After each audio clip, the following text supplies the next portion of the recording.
Alright. We are in there.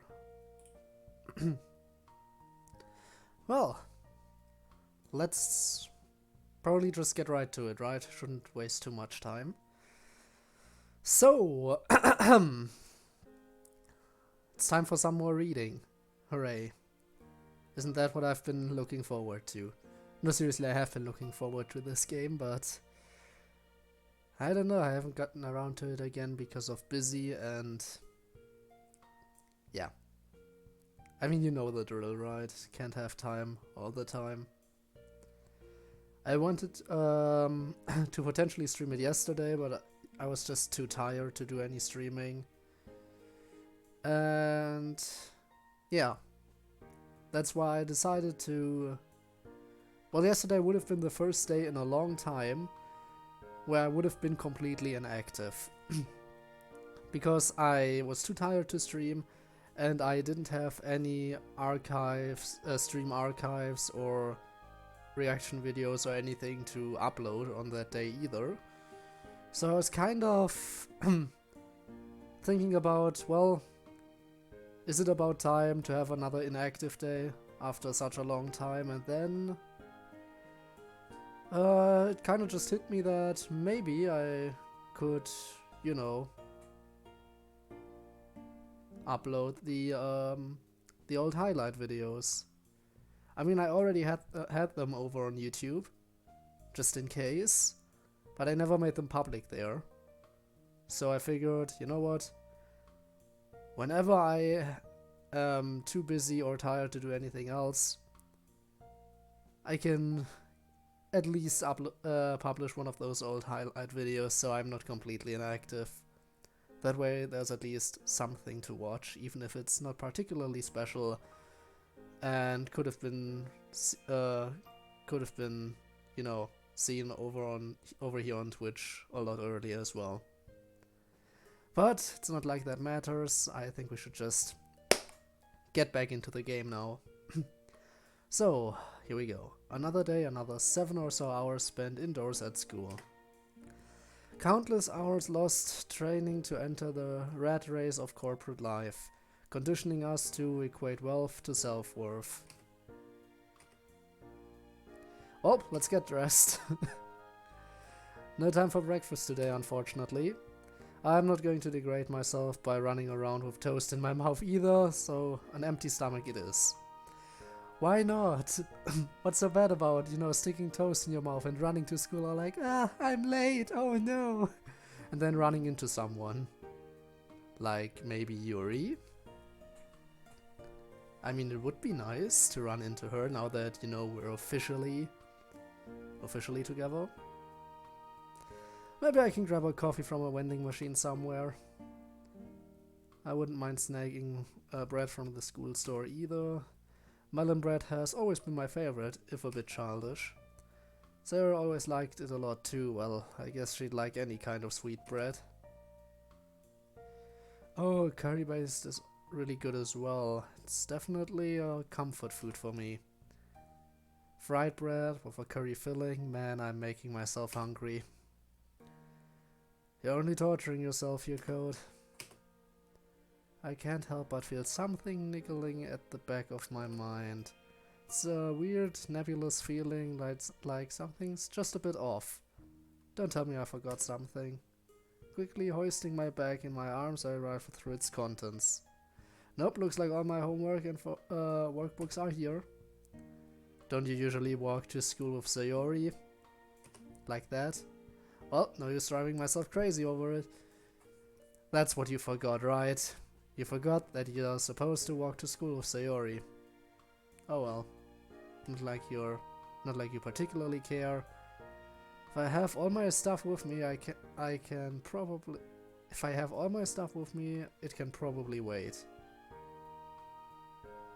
Oh, Sayori's just gonna get more depressed now. It's probably not that important anyway. It is about Sayori, isn't it? It is about you forgetting to walk to school with her, you goddamn idiot. Within a few minutes, the school comes into view. Wait a minute. I stop cold, mentally facepalming myself. I'm not walking with Sayori. Actually, I haven't walked to school with her in a while. Now that I think about it, the last time I walked with her was before winter break. By this time, I'm virtually in front of the school though, so it'd be totally overkill to rush back just so I could walk with her. Besides, it's nearly time for school to start. If she isn't nearly here by now, she's gonna be late. And if I go back to look for her, I'll be late too. Feels a bit like I'm betraying her though.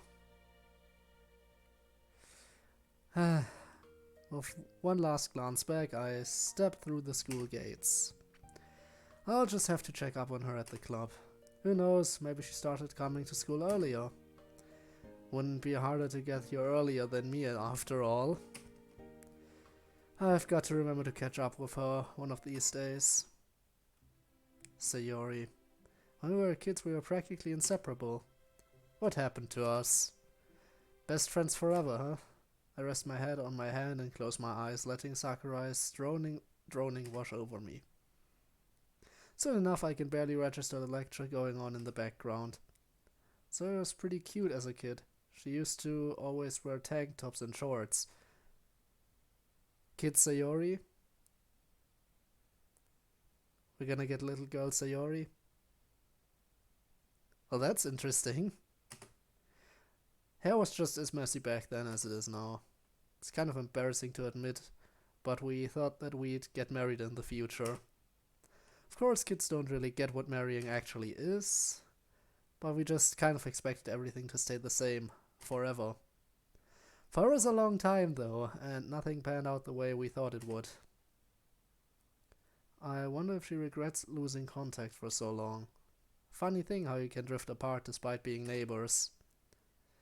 I don't know if I'd say that she's changed a lot, but things are still pretty different. Not to mention that I've definitely changed too. And now, Yuri. How I managed to get a girl like Yuri to fall for me, I'll never know. Yeah, you will never know. I mean, basically, I can say this. We basically changed character completely just to suit her tastes. We were shut in, obsessed with manga and anime and games. I mean, sure, manga is literature as well, but not the kind of literature she's into. And we've never picked up a book in a long time. And we just started reading mainly to get closer to her. So yeah, we basically changed our entire character just for getting a girl. The ultimate simp. The ultimate simp can change his entire personality just to get the girl of his dreams to fall for him. If anything, my dating Yuri now shows how much I've changed, from hanging out with loudmouth bubbly girls to quiet bookish types. Maybe that whole opposites attract thing is true. Not that our personalities are so different, I feel like I'm becoming more and more like her every day. Or at least I hope so. Intelligent, well-spoken, soothing. Well, it's not like she doesn't have her flaws, though. It seems like Yuri has plenty of baggage herself, the social anxiety for one thing. With any luck, I'll be able to rub off on Yuri too and help her with some of her issues. I don't expect that I'll be able to cure her or anything by myself, but hopefully I'll be able to support her where she needs it. It's funny how much brighter the future can seem if you can be together with someone you truly care about. Together. Forever?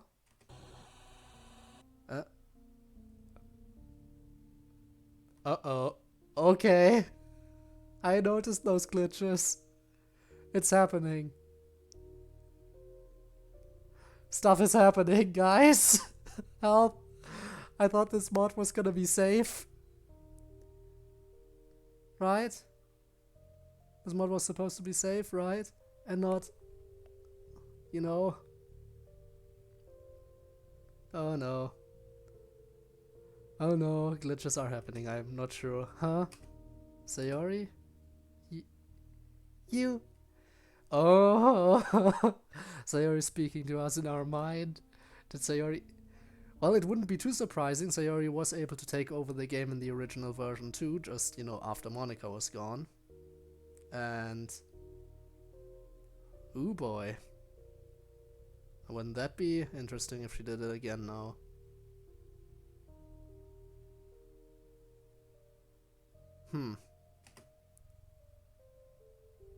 You said we would be together forever. Wait. So why? Oh no. That was when we were kids. My voice. Please tell me this is just happening in the main character's mind and Sayori's not actually breaking the game right now. I'm supposed to be dating Yuri today. Don't do this to me. Why did you leave me all alone? I'm sorry, Is my friendship not enough? I don't know what happened. I thought that you wanted me around again. When we started walking together again? But I guess I was wrong. No, that's not it. Wait. This is who you really want, right?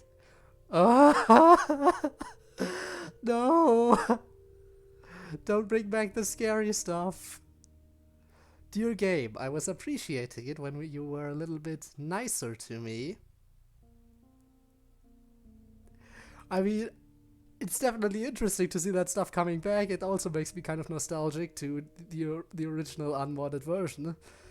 But it also... we're now getting back into the whole psychological horror territory, which I wasn't prepared for today. I was thinking about spending some nice, pleasant time with Yuri. And not this. I mean, I guess we have Yuri here with us, but... oh no, it's all coming back, isn't it? Oh no. Stop, it's not like that. I just hope the same thing won't happen to her. That's not what happened. We can't stay in the past like this. I'm sorry about what happened between us, but... please don't break her heart just like you did mine. This isn't healthy. We can't change the past. Please just hear me out. Why aren't you saying anything? I'm trying, I really am.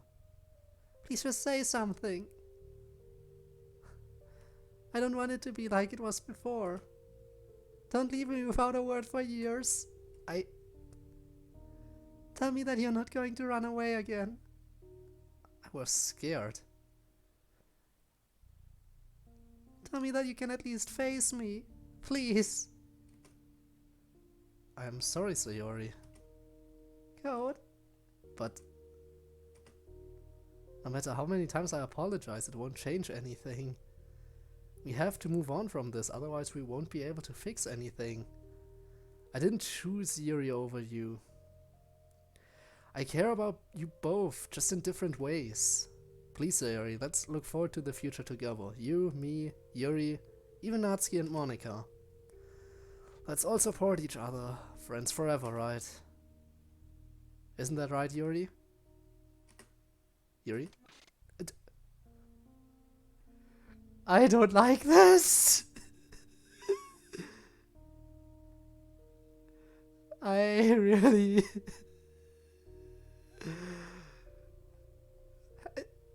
why? I should have known this would happen eventually, but... help me. Oh no. Oh dear God, oh no. The past is never dead. It's not even past. Huh? Thank you for your creepy face. Appreciated. It's appreciated, really. That's a quote from Requiem for a Nun by Faulkner. What? I don't expect that you've read any of his works, though.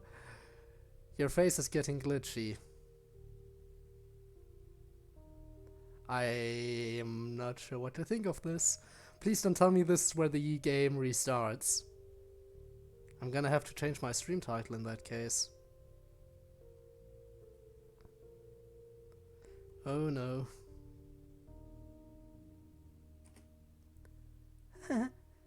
You're not much of a reader, are you? You'll never be able to keep up with me, you know. I can tell that you're being insincere every time we speak about literature. That's not true at all. You don't have to keep up all the false pretense, Code. Otherwise, you'll just come off as a pseudo-intellectual. Yuri, why? Well, Code, what do you have to say for yourself? She's doing the yandere face. I wasn't expecting the game to take this turn. The mod was supposed to be happy.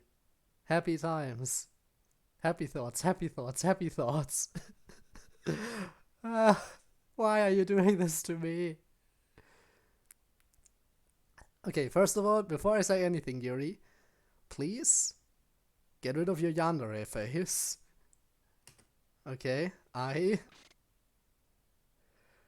That's even worse, Yuri. Code? Code? Stop. Please tell me this is just some stupid nightmare we're having in the middle of class. It must be. I mean, it can still be the game causing the game acting up like it did, but I hope this is just the main character having a nightmare. I really do hope that's what's happening. I really do. Code? No. Thank you. We're back. We're back. Oh god, what voice did you have? Code? Oh no, it's Yuri. I just remember what voice I gave her last time, but I said I would give her a different voice every single time, didn't I? I did say that. Now what voice should I do for you today? It has to be something incredibly stupid. Jeez, Code, if you want to sleep in class, you should really be stealthier. What? Sleep? So it's just a dream then. Takes me a moment to get my bearings back, but once my head clears, I'm back in reality. And in this case, reality is history class. How the hell am I supposed to control how I wake up?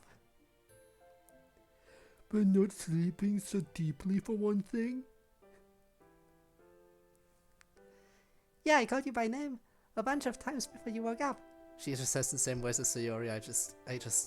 I can't do these voices.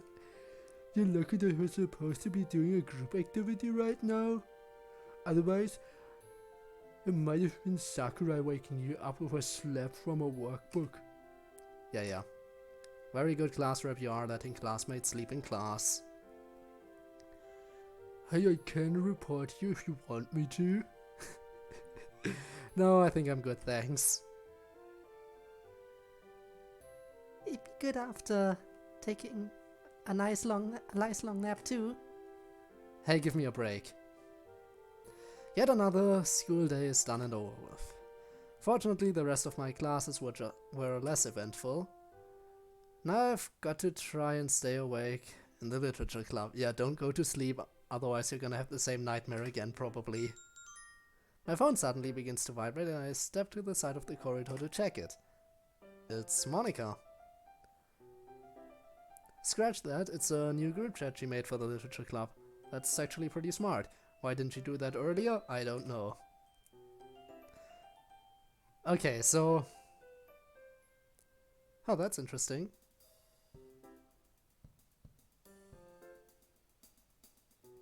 I just noticed something. Has it been like that before? I mean, up there, for you guys, it seems like you can only see that small text box up there. You know, Monica, and then next to it in light blue the text box what she's saying. But in my window there's actually an entire, you know, phone screen. So I don't know how that's happening. Has to be some reason for it, but I don't know what it is. Anyway, as always, I'm gonna read this in my normal voice. Hey guys, no club today. I'm just gonna, you know what? No, that doesn't fix it. Has it always been like this whenever the phone came out? I mean, I'm asking literally no one right now because no one's here. But if that's the case, I'm really sorry. For me, there's a phone on screen. I don't know why that's not getting picked up in the actual recording software. Because it should still be part of the game window, right? Huh. Sorry for the short notice, I have a class rep meeting. Well, that kind of cow emoji suits you perfectly, Natsuki. Lol, yeah, it's... lol, yeah, is that a pic of you in real life? Shut up! Oh well. I chuckled to myself as I put my phone away. You could say I am carrying the literature club around in my pocket now. The smile turns into a sigh, though, as I watch everyone around me rushing to their respective clubs. Guess it's the go-home club for me today. I'm home. Maybe I'll take a quick nap. Not like my mom's home to nag me about it. Oh no, don't go to sleep. I don't want to see that stuff again.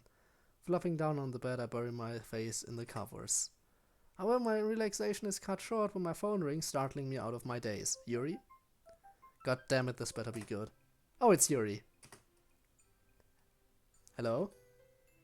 And here there's a phone. Just, you know, on the right side instead of big and center. Right, phone calls are not texting, so I need to do my proper voice since, you know, they're also there. On the phone. Code, hi. What's up, Yuri? Tell me if I'm being too forward, but would you mind if I came over to your house right now? Sure thing. Do you just want to hang out, or? Well, this may be a bit strange for me to say, but my house, it's a little too quiet for me today. It's not that I'm afraid of in the traditional sense of the word, but I feel very unsettled by myself. That really is weird. Yuri, of all people, having trouble with things being quiet? Huh. Are your parents not home? Stop asking this question. I don't like it whenever you bring up the topic of parents around Yuri, because it really does seem like they're dead. No, they aren't. Do you want me to meet you at your place and walk you back? We could take the bus too. No, you really don't have to bother. Seriously, no bother. I'm not doing anything right now, so... No, it's fine. Really, I want to walk by myself for a while and gather my thoughts. Well, if you're sure, call me if you need me to come, alright? Oh, okay. Thank you. I'll be seeing you shortly then.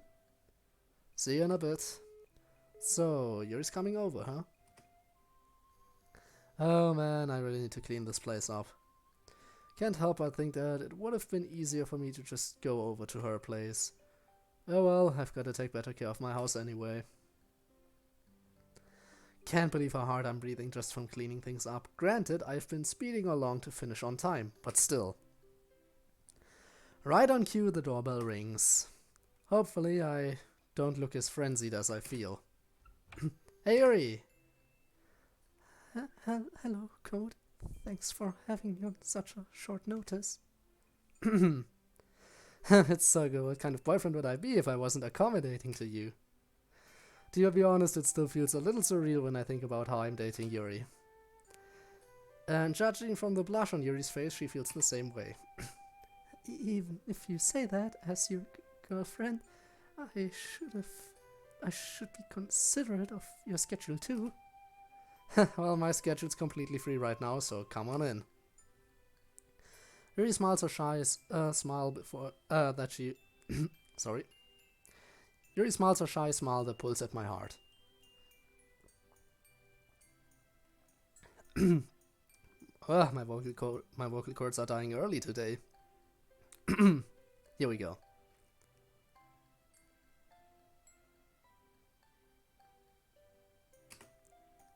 A gust of wind whistles in through the open door, momentarily causing us to shiver. It's gotten pretty cold outside, huh? It's definitely winter. Although it's my favorite season, the chill can be less than comfortable. Good thing we know the perfect remedy for that, cuddling together indoors with a good book. That does sound wonderful. Can I get you anything to drink? Any hot tea that you have would be perfect. Fine by me. I think I have some green or black tea left. I quickly pop into the kitchen and start searching through the cabinets. Pots, pans, baking supplies, spices. Did I somehow run out? I don't even drink tea that often. As I shove a box of cake mix back onto the shelf, a couple of packets of powder fall onto the floor. What's this? I wonder if this would do. Hey, I hope I didn't leave you waiting for too long. Really, it's fine. It makes me happy just being here. Not as happy as I am with you here. Man, when did I turn into such a cornball? That cheesy line made Yuri giggle at least. Anyway, I couldn't find any tea, but I did find this, if you'd like to try it out. I hold up the packets of cocoa powder for Yuri to examine. Hot cocoa? I've never had the powdered version before, but let's try it out. Oh, your adventurous side is coming out, eh? Maybe. I'm not one to turn down a hot drink during the winter. Let's get going then. Within a few moments we have 2 steaming mugs of instant cocoa in front of us. Having just been mixed, a 10 froth swirls into a spiral on the surface. Yuri peers down into the liquid with a look of anticipation. I still can't believe that you've never had instant cocoa before. And I bet that you're the type of person to heat up the milk on the stove rather than in the microwave too. Microwaves are simply inferior devices as compared to stoves. Of course. Well, you're gonna try it then? I suppose so. She raises the mug to her lips and takes a hesitant sip. There's a strange look on her face. I mean, I didn't expect an instant powder to be able to match up with the real thing, but I can't tell if she likes it or not. What do you think? I don't really know how to describe it. It tastes like it was made from an instant mix. Exactly. We both chuckle at that, filling the warm kitchen with warmer laughter. Yuri closes her eyes and sighs contentedly, tracing the rim of her mug with her finger. I remember my mother making me hot cocoa during Christmas time when I was younger. Even now I can never make my cocoa as creamy as she could. Then you still have cocoa with your mom. You can just freeload off of her. Stop it! Why are you doing this? Why are you such an idiot? Why are you so dense? That is, I used to freeload off of her for many more things during the holidays. Once I even ended up eating all of the peppermint bark. Huh, I didn't know you had such a sweet tooth. Focus again on used to. Freeload of her mom. As in, she probably can't do it anymore. Now that I think about it though, Yuri has shown a propensity for eating sweets before. Am I really just using big vocabulary because I'm on the Yuri route? Would I have simpler vocabulary on the Natsuki route? Like smaller words? I mean, seriously, a lot of these words I haven't heard before. Because no one uses these words. No one uses these words. Well, other than the main character and Yuri. Well, it's a bit more understated now, but when I was in elementary school, I definitely did. I suppose I grew out of it. Anyway, I believe that one of the reasons why my mother started teaching me how to cook was because I was always asking her to cook something for me. That makes sense. I think my mom probably wishes she did that as well. I was quite the voracious eater as a child. If we'd been friends as kids, we probably could have eaten our parents out of the house and home between the two of us. Actually, I guess Yuri and I kind of did that anyway. Yuri's appetite is forever insatiable, it would seem. You've got that right. Did the two of you spend your Christmas times together then?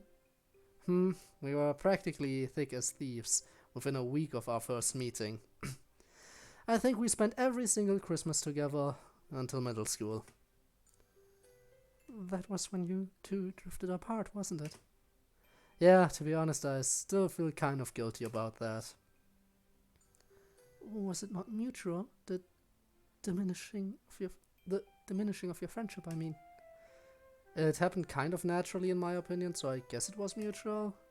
I don't know. That was around the time the divorce was happening, so I was preoccupied with my own angst at the time too. I'm sure that contributed a lot to it. I see. It's no wonder that you might have felt like not talking then. Guess so. Sayori, my mom, and I used to be really close back then. Your mother may be busy working now, but you can still maintain your relationship with Sayori, couldn't you? After all, you did spend this past Christmas with her along with the rest of the literature club. I don't want to tell Yuri that I've kind of dropped off in hanging out with Sayori again after beginning to date her. Yeah, but I still feel like it's not enough to make up for everything.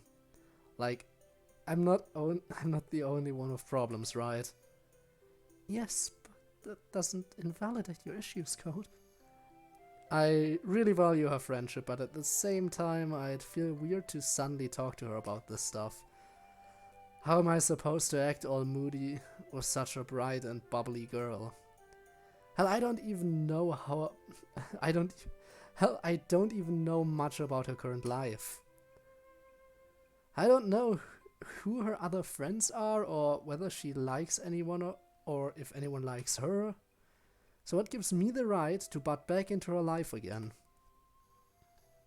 But if you still wanna remain close to her, and I suspect that you do, you'll have to somehow confront the guilt within you. Maybe if you speak to her about it, you'll find that she doesn't blame you for anything at all. Actually, I think that's what she'd likely say to you. Yeah, Sayori is the type of person to forgive and forget. I've always liked her optimism. It kinda balanced out my occasional cynicism.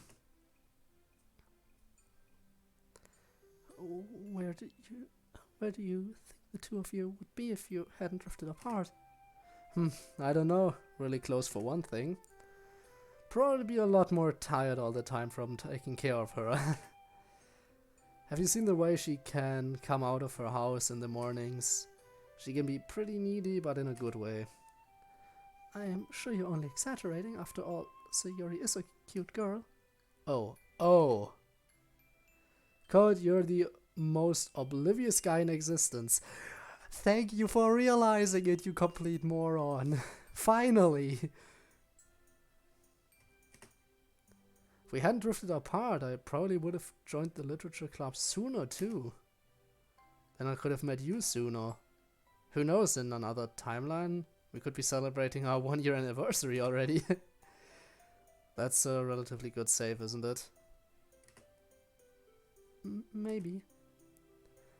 I'd give anything in the world for these moments, though. When we're just talking together in a cozy place. I slide my fingers between hers and squeeze her hand, which remains limp in my grip. Please don't be as upset as my imagination is making you out to be. Suddenly, Yuri pushes her chair back and stands up. Sorry, but could I use the bathroom? As long as you're not cutting yourself, it's fine. Huh? Oh, of course. You know where it is, right? Yes. Now, please excuse me. Yuri quickly leaves the room, leaving me alone with our long-cooled cocoa. Ugh, Code, why do you always have to mess things up? Because you're an idiot. And you know it. You just realized it. Finally, it's about time.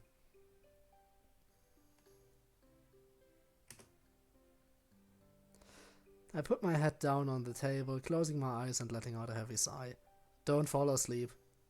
The table is cool on my forearms, but I can feel my cheeks heating up in... What is it? Embarrassment? Guilt? I can't tell. Just calm down, Code. Calm down. Huh? Did I manage to doze off? Must have developed narcolepsy or something. More importantly though, where's Yuri? She's still in the bathroom. I probably only knocked out for a minute or two. Holy, it's dark outside. A quick look at my phone confirms that I've been asleep for an hour. Maybe Yuri left already?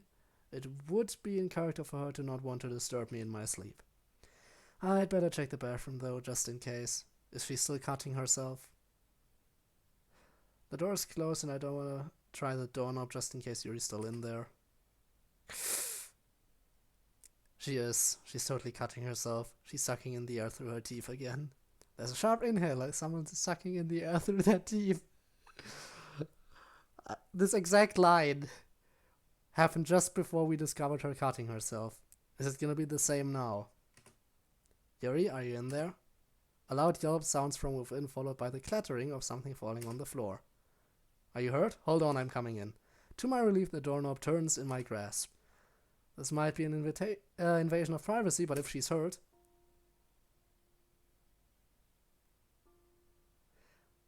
We finally found out. Took you long enough. And now that you finally found out by actually seeing it, because you're too dense to figure it out otherwise, then again, it's a lot harder to figure out than Sayori's depression, for example. Sayori's expression is just jumping out at you and you still haven't realized it. And Phoenixian, hi! Welcome to the stream! You just missed the part where the game went full psychological horror again. Including all the glitchy stuff and everything. It was certainly interesting seeing Yuri do her yandere face again. Or lacking any facial expressions whatsoever. It was certainly interesting. But yeah, you came just in time for us to for the main character to finally figure out what's going on with Yuri. Hooray. Yuri? Huh? She quickly pulls her sleeve down. Please tell me you saw that. Yuri, Yuri, I don't like it when you're making those eyes. I know you're making those are your yandere eyes, and even if you have a shocked expression, I can still only see them as your yandere eyes. So please don't look at me like that. She grimaces in pain as she does so. It must have agitated her fresh wounds. What? It seems that my brain has been short-circuited. I have no idea where I should look. I somehow can't bring myself to make eye contact. Yuri's opted to hide her face between a sheet of hair, nervously weaving a strand of hair between her fingers. Yuri? Did you do that? Would you believe me if I said that I didn't? What did you use? Yuri's eyes dart downward for a second. There's a bloody razor on the floor, the tiles around it splatter with tiny droplets of blood. You're messing up my perfect floor. I'm sorry, but this relationship is over. Get out. Do you have any idea how annoying it is to clean up bloodstains? Well, at least if it's, you know, a tiled floor. It shouldn't be too hard, I guess. And I mean, it has to be a tiled floor, because who in their right mind would have a carpeted floor in their bathroom? Actually, no, hang on.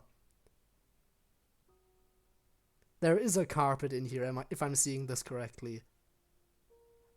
Hey, I don't know how I can make the text box disappear, but you can see that too, right? There definitely is a carpet in the room. Well, at least it's not an entirely carpeted floor. Just, you know, a small carpet. But if those bloodstains are on the carpet, then you better clean those yourself. I like how that's the first thing I talk about, the bloodstains. Alright, I gingerly pick it up with my 2 fingers and wrap it in a wad of toilet paper. Yeah, I know, a green one too. Red bloodstains, you know, red stains, really, they really stand out on green. How could you do this to me, Yuri? Have you been cutting yourself in here this whole time? No answer. She still won't look at me. Why? Was it because of what I said? About Sayori?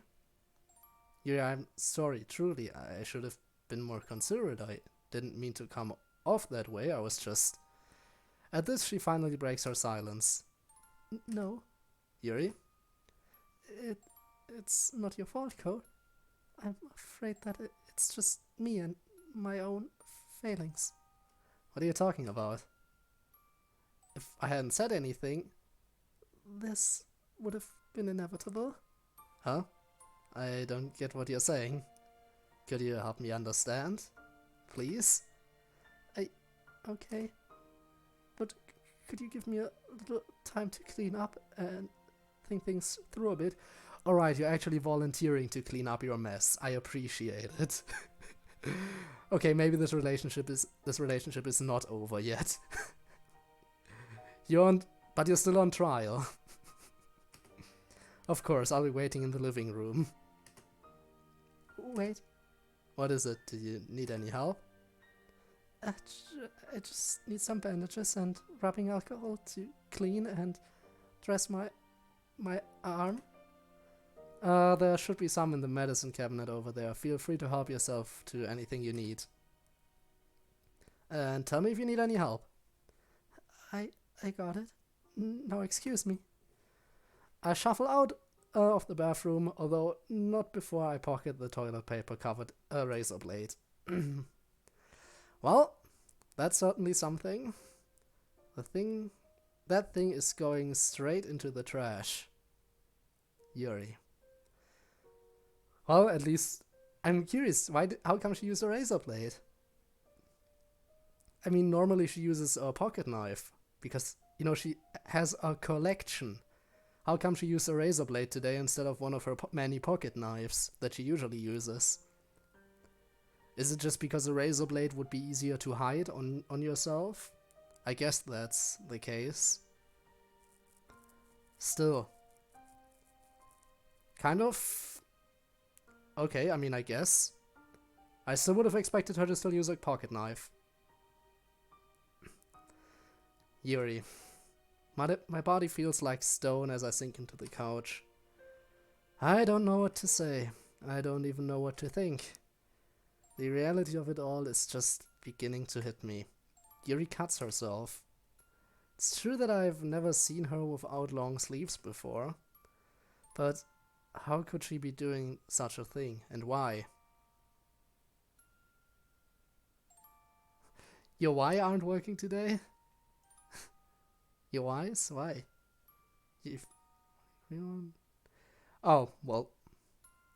Okay, I can see how it's... Interestingly enough, in the sentence where you're complaining about your whys not working, it worked perfectly. Well, I guess you paid extra attention this time. Alright, but how could she be doing such a thing, and why? Does her family know about it?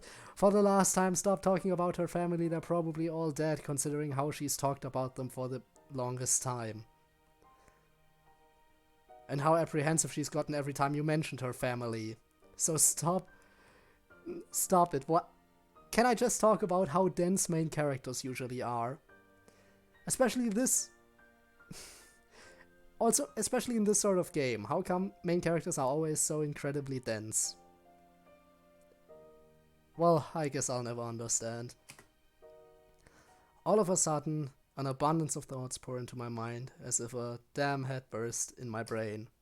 With the shock worn off, there's just too much to think about. Is Yuri seeing a doctor for this?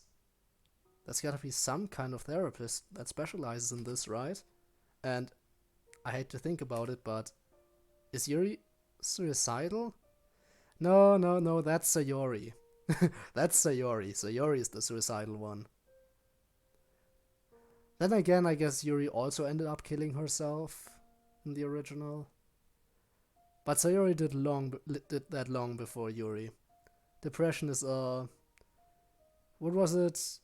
Whereas Sayori has depression, which can definitely help encourage suicidal thoughts, Yuri's behavior of cutting herself is more of her getting some... Well, I'm just That is if Monika's words can be trusted on this. Yuri cutting herself is just because she gets some kind of high from it. So it's not that she's thinking about that dark sort of stuff because of it. That, again, only if Monika's words can indeed be trusted. And I mean, she was very manipulative, so can't be 100% sure. But I do think that that piece of information might be is probably true. I'm so lost in my ruminations that I hardly notice when Yuri's in front of me. Oh, you're out. Are you okay? Sorry, that was a moronic thing to say. Are you good to talk, though? If you're not comfortable, you don't have to. No, it's okay. I'd feel terrible if I were to leave you clueless. Really, you don't have to force yourself. But this is the sort of situation where I do need to force myself. Oh god, we're in a cycle of uncomfortable politeness. Well, if you're sure, but just remember that you don't have to tell me everything if you're not ready yet. Thank you, Code. We sit together in silence for a moment, even though we're right next to each other. It feels like there's an unfathomable gap in between us.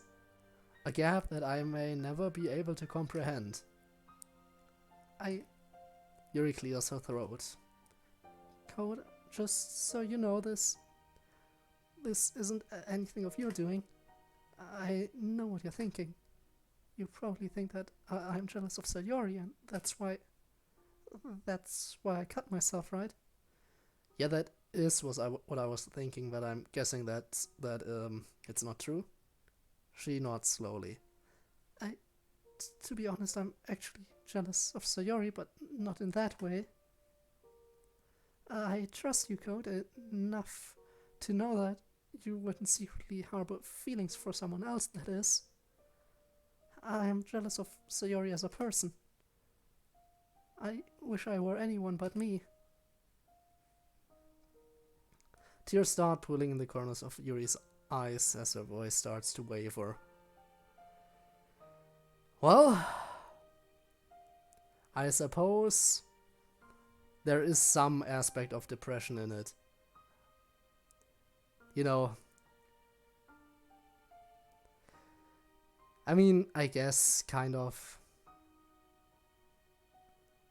But in a different way from Sayori, I'd have to say. Because while Sayori is like, she doesn't want others to care about her, but it's not like she hates herself the way Yuri does. It's not like Sayori wants to be someone else. Sayori definitely doesn't want to be someone else. She just wants to make others happy. So being someone else, not really her thing. But I guess everyone's different in that regard. Even among people with depression, I don't think there's many cases that are exactly the same. Then again, I don't know. I don't know anything about that sort of stuff, so I probably shouldn't talk about it as if I knew anything. I wish that I could be cute and bubbly and energetic. Not this gloomy, self-pitying milquetoast of a girl. She struggles to get the words out through her tears. Her strengthened slaughter marking the severity of her emotional turmoil. Yuri. That's not all either. I'm jealous of your relationship with Sayori. I could never imagine being that close to someone. To be more accurate, I'm jealous of the relationship itself. And hi, welcome to the stream. You're learning English? Oscar? I'm just gonna say Oscar, is that okay? I'm just gonna say Oscar, I hope that's okay. Costa Rica? Well, hello then. I don't know if it's, I hope I mean, I'm not too familiar with the time zones, but I hope it's not too bad for you right now from when it comes to the time. You only played the original? Well, I played the original too. Which is understandable because you're supposed to enjoy this mod after playing the original. But yeah, this modded playthrough is completely blind for me. What I can tell you about this, just to catch you up real quick, We're currently and thank you for the follow. We're currently on Yuri's character route. So yeah, we cleared Act 1, which was basically a retelling of the original game, just, you know, without Sayori killing herself in the end. We already cleared Act 2, and at the end of Act 2, we officially got into a relationship with Yuri. So typical boyfriend-girlfriend stuff now going on. And yeah, that's pretty much what's been happening. Your team Monica? Well, sadly, Monica still doesn't have a character out. So it's still just the same 3 girls you can date and you can hang out with in the original. But yeah, I've decided to go after... And your team Yuri, well, that's perfect. In that case, you're in the right place here. I've decided to go after Yuri first. Alright, so... And I should also mention this, we're now in Act 3 and the complete moron of a main character finally discovered that Yuri's cutting herself. Which, congrats. Well, Monica is still in the game, you just can't choose to spend free time with her like the other girls. It was the same in the original game, right? When you were writing poems, you could only hang out with Yuri, Sayori, and Natsuki. The same is true here. I mean, Monica still shows up, but she isn't available to romance. As sad as that is. But we should still be able to meet her a bunch. Alright, now I'm getting kind of stuck here, I figure we might as well go on a bit. I reach out to hold Yuri in my arms, but stop when she flinches at my touch. 21st birthday, well, happy birthday then. I hope you're having a great day. So what convinced you to check out Twitch on your birthday today? Any real reason? You love Monica? Well, can't deny that Monica is one of my absolute favorites characters. Monica really, especially like, I really do enjoy characters that break the fourth wall, you know, which is one of the main reasons why I really enjoyed her in DDLs in the original game. She was just amazing, and also in the end, there was also a time when I played there was another mod for the game that I played a while that, on my own time, that just, you know, in the post-game of Doki Literature Club, when you're just hanging out with Monica in the room, there's a mod that basically just allows you to do that forever, play chess with her, stuff like that. Just adds more dialogue and all that stuff. And I understand you missing the Dokis. I feel the same. That's one of the main reasons why I decided to play this mod. Because I really wish I could have spent more time with them in the game and gotten to know more about them. So this mod really helps out a lot in that regard. But what about us? Don't you think that we're close? I love you just the way you are, Yuri. She shakes her head, wiping at her face with her sleeve. I've been keeping all these secrets from everyone, including you. This is like a self-exile, isn't it?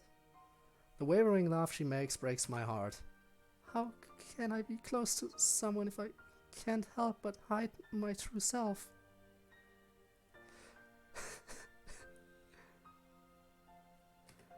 Oh. Yuri, I don't really know what to say except to deny your claims. There's a reason why I started dating you, because I love you. And these thoughts. This is why you cut yourself today. Do you do it often? I harm myself when I get overwhelmed by my emotions. Obviously, I wasn't thinking straight when I went to the bathroom just then. I hate myself so much sometimes that I need to take it out on my skin and flesh. How else am I going to receive my punishment? Punishment? You don't need to be punished for anything. You need to stop doing this to yourself, Yuri. She gives me an obvious, absolutely miserable look. I know, but I don't know if I can. Could you please try to stop, though, please? Have you talked to your parents about it? Could they help? Dude, stop it. From the way she talks about her parents. Whenever you, and how apprehensive she is whenever you bring them up. I'm still pretty sure that her parents might be dead. From the way she talks about them. So, stop doing this. Why are you so dense? Why is the main character an idiot? I don't get it. There, she's going silent again. There's a long moment of silence. When Yuri finally speaks, it's barely audible. I imagine they would have done everything in their power to help me. There, see? See? The way she talks about them. I'm almost certain that they're no longer here. It suddenly hits me like a truck. Yuri's parents are dead. Finally! Took you long enough. All these clues and I never noticed it. Yeah, because you're an idiot. Her nervousness whenever asked about her family. Her constant use of the past tense when talking about them. Yes, I know. You're realizing it. It was obvious. Oh god, why? My eyes begin to tear up at the realization of all the pain that Yuri's been through. She looks like she's trying to put on a strong front, but tears quickly begin to roll down her face again. They're gone, aren't they? All at once she buries her face in my chest, muffling her quiet weeping. Yuri. I gently wrap my arms around her. We all need a cupcake right now. A nice, fluffy white cupcake. Potentially decorated to look like a little cat, right? You have a background of Monica? Understandable. A fan art or like the art of the end of the game where she's sitting in the room with you? Probably... Well, I don't know. Is it just the screenshot of her sitting in the room with the player, or is it a fan art or anything of the kind? Kind of curious. You know I like Monica too, but sadly she's not too much of a focus in this game, though I have to admit she did help out a lot. Because, might as well say this, the moment the relationship with Yuri became official was during a fireworks show, and guess who gave us the idea to go to the fireworks show with Yuri? It was Monica, helping out every step of the way. A succulent image of... Okay. Okay, fair enough. Fair enough, I understand. I completely understand. We sit together like that for who knows how long. Oh, by the way, I should also mention this. In order to not get banned, please don't expect any nudity on this stream. I know this game has nudity, because in the options, there's an option to censor nudity, and I have enabled that option. So whenever a potentially nude scene comes up, it will be censored automatically, because I don't want to get in trouble with Twitch. Okay? Just making sure. Never have a girlfriend. Well, same bro, same.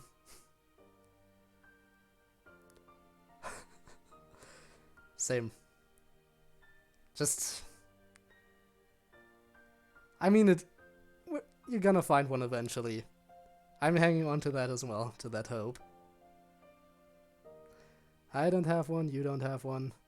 It's gonna take a while. So Natsuki and Sayori are gone? No, they're not. No. They're fine. They're completely fine. Everything's alright. They're not dead. They're just fine. We're just not hanging out with them right now. So during Act 1, I spent my entire character route just picking the Yuri option all the time. And that has kind of influenced the rest of the game now. Don't worry, they're still out there. We're probably gonna see them just about as much as Monica. Probably whenever we go into the club room. Stuff like that. The warmth of our embrace reassures me, telling me that Yuri is safe with me for now. But at the same time, a voice in the back of my head says that her mind, her thoughts are unreachable. All I can do now is hold her, lonely as she is, in the land of tears. Yuri? She stopped crying for now, but still seems to be hiding from the world in my chest. Code? Do you want to go to bed now? We can talk about anything else you want in the morning. Yes, that sounds nice. She slowly rises up and stretches, combing through her hair with her fingers. Oh, and one last thing, and tell me if it's too personal for you to share. What is it? Do you ever think about killing yourself? No. There we go. Told you. Sayori was the more suicidal one. Again, I reiterate, while I know that Yuri did also kill herself in the original game, it took far longer for her than it did for Sayori. And that was with Monika's crazy influence over everyone.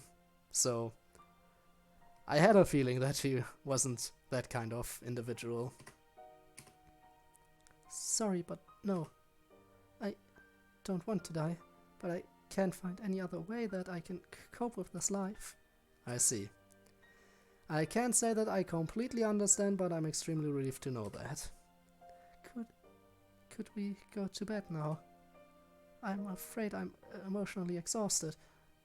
So she's staying at my place? Or is she going home? I'm gonna assume she's actually staying here. Of course, let's head upstairs then. She's staying here. Nice. Smooth. Real smooth. You can take my bed, I'll just sleep on the couch in the living room or something. Wait. Yuri suddenly reaches out and takes hold of my sleeve. We can sleep together. Smooth! Yuri coming in even more smooth than me. Nice. And now the real question. Will the main character be able to handle these advancements? Huh? A blush reddens Yuri's pallid face. In the same bed, it would be unfair to ask you to do otherwise. Please don't leave me alone. Don't worry, I'd never do that to you. There we go. That's it. We're getting there. It's happening. We get ready for bed and soon find ourselves snuggled together under the covers. Neither of us speaks, but the silence of the room is imbued with a certain understanding. Yuri clings onto my arm as we fall asleep together, her slender arms entwined with mine. Right as I'm about to succumb to sleep, I hear a murmur from Yuri. Don't leave. My tongue is thick from drowsiness, but I manage to get out one word out in reply. Never.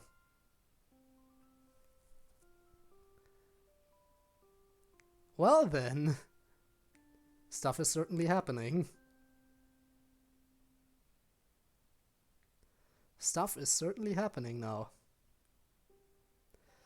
As I'm slowly roused by my consciousness, I let out a long yawn, watching the faint streams of sunlight permeate my room.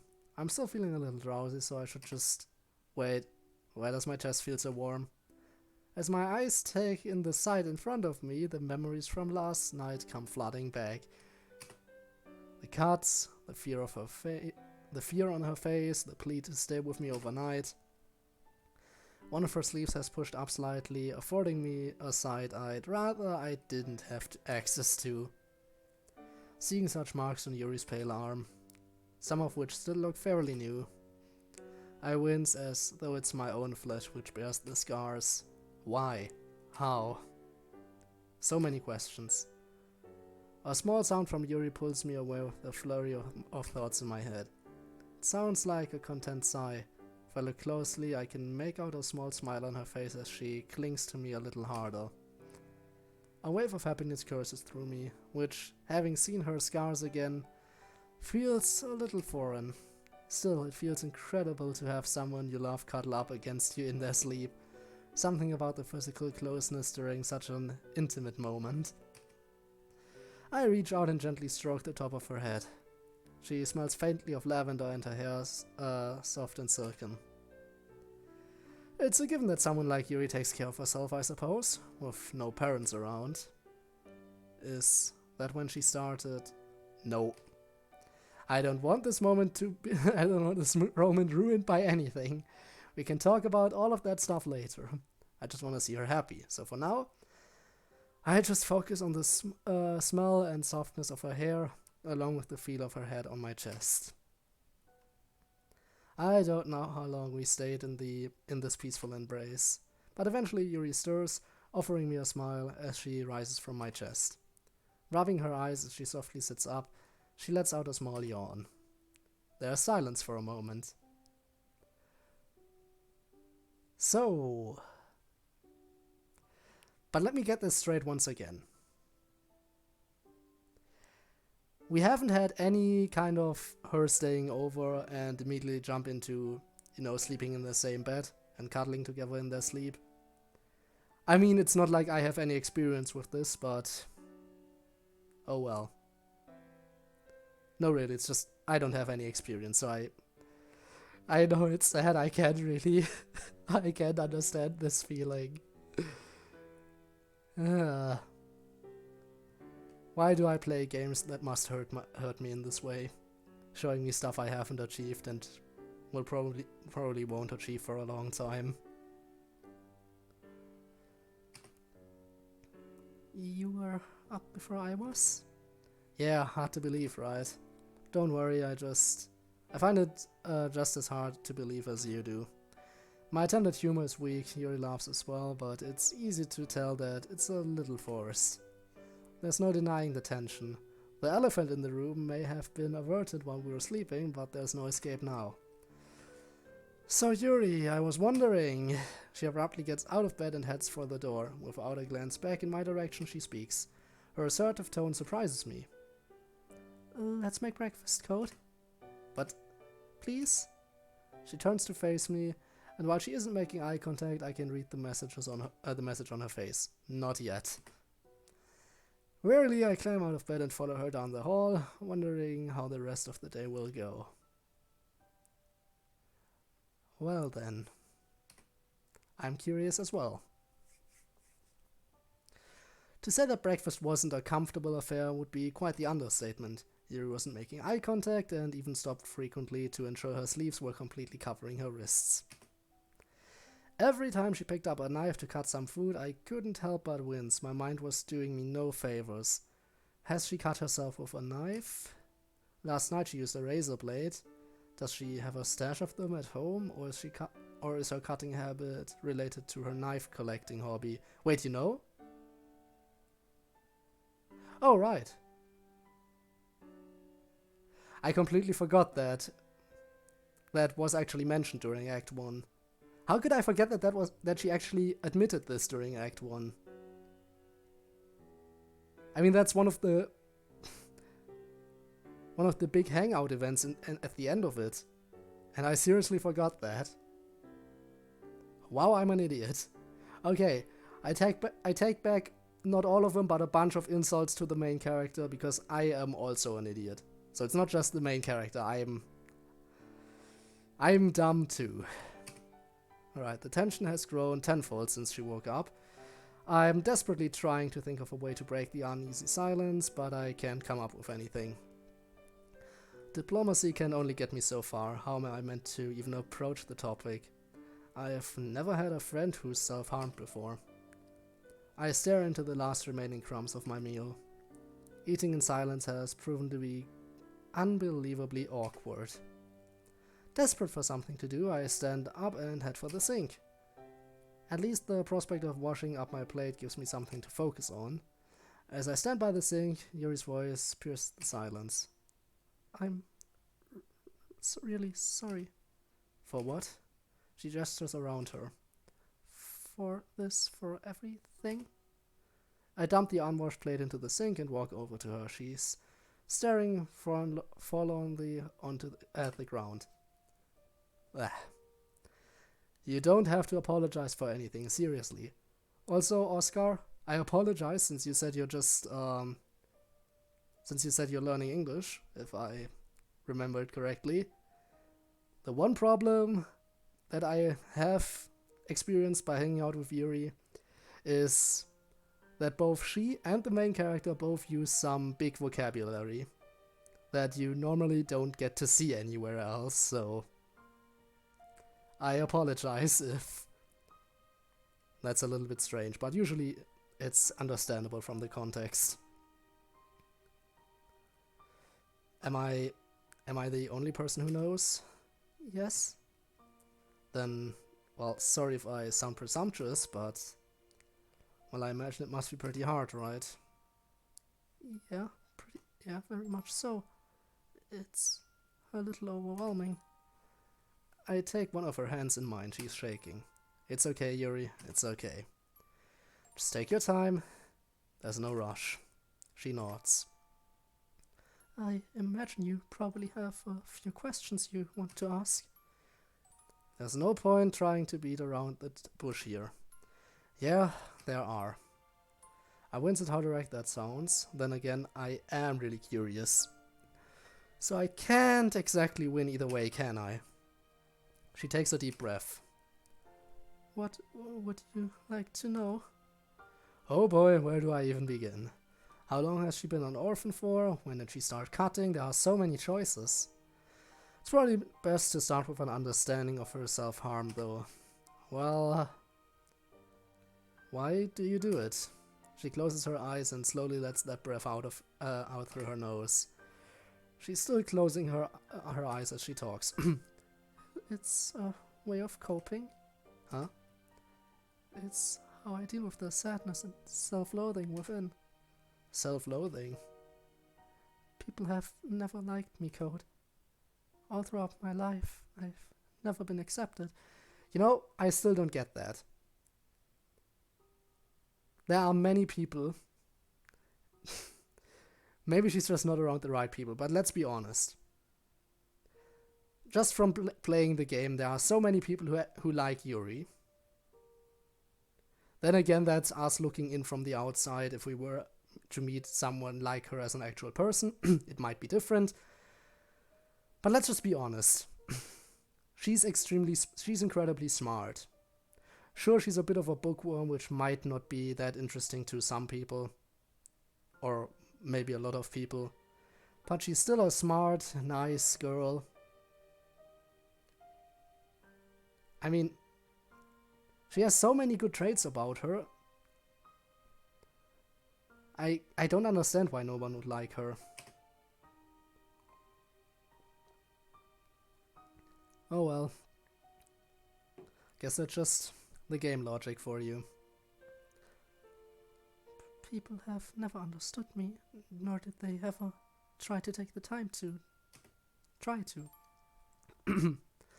I've never been particularly sociable. As you can see, I much prefer to keep to myself. Now that alone wouldn't be too bad. Some people misread the introversion, but combined with my fascination with horror and knife collecting hobby, these things combined tend to make people see me as creepy, a freak, an outcast. That quiet girl in the back who doesn't speak much, the girl who's fascinated by the macabre. It's no wonder they judged me. Anyway, so that's why... Okay. I guess it might be a bit frightening, let's be honest. A quiet girl who's into collecting knives and likes horror. Okay, fair enough. Being apprehensive at first? Maybe.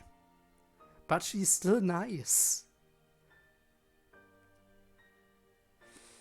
Oh well. It's a waste of time to start questioning game logic, so I guess we should keep going. She takes a few deep, shaky breaths in an attempt to calm herself down. I didn't realize how difficult this must be for you to talk about. I'm so sorry. The angry look on her face startles me. No. Don't you ever apologize for my own shortcomings, Code. I deserve to be weak. But you don't. Why would you even think that? Because, like I said, I was always judged for who I was. Initially, I thought it was everyone else who was wrong. She laughs bitterly. Oh, such arrogance. No, it wasn't them who were wrong. It was me. But if it were just the one person who judged me in such a way, well, I would be inclined to believe the problem lied in them. But it wasn't just one person. It was everyone. There gets a point when you finally realize that it's not them who are the problem. It's you. It was bad, but I couldn't deal with it because I at least had my parents to help me. Given I'm the first person who knows of her self-harm, does that mean... As if by reading my mind, Yuri answers that very question. No, not even my parents knew. And that's when it began. I hated keeping my self-harm from them. I didn't want them to know. It scared me enough as it was. I couldn't imagine how much it would scare them. I was terrified when I first tried it. I remember the day it started. Some other students mocked me relentlessly because I stuttered during a class reading. I always used to drool reading aloud. And I remember at lunchtime, I locked myself in one of the bathroom stalls. I didn't mean to cut myself. I just wanted to admire one of my knives. Despite it being a constant reminder of what's wrong with me, just holding something so dear to me was comforting. I gripped it too hard, and that's when I discovered it. The rush. The rush that felt like the perfect release. It was tangible. But it was also terrifying. It felt so good, having that physical release. But I was in shock. I couldn't believe what I had done. I felt like such a freak. I don't know what to say. Words are beyond me at this point. How am I even meant to reply to what I'm hearing? My parents were the only people who ever accepted me for who I was. Even though they didn't know about the self-harm, they never judged me for my taste in literature, nor did they question my interest in knives. While school was a torment, I sought to solace in knowing that no matter how bad it would get, I was safe at home. Fresh tears start to trickle down her face once more. Yuri... Until they died. And just like that, I had lost them, the only support I ever had. Can you maybe, I don't know, talk about how? I mean, I know that question's not important, but I'm just curious how they died. I mean, if they both died, it must have been like an accident, right? Because there's just no way they would conveniently die at the same time from unrelated causes, right? So there has to be some connection between both of their deaths, probably happening at the same time, exactly. Not just around the same time, but exactly the same time. So the most logical thing I can think of is like a car crash or something along those lines. I don't know, it's just my theory right now.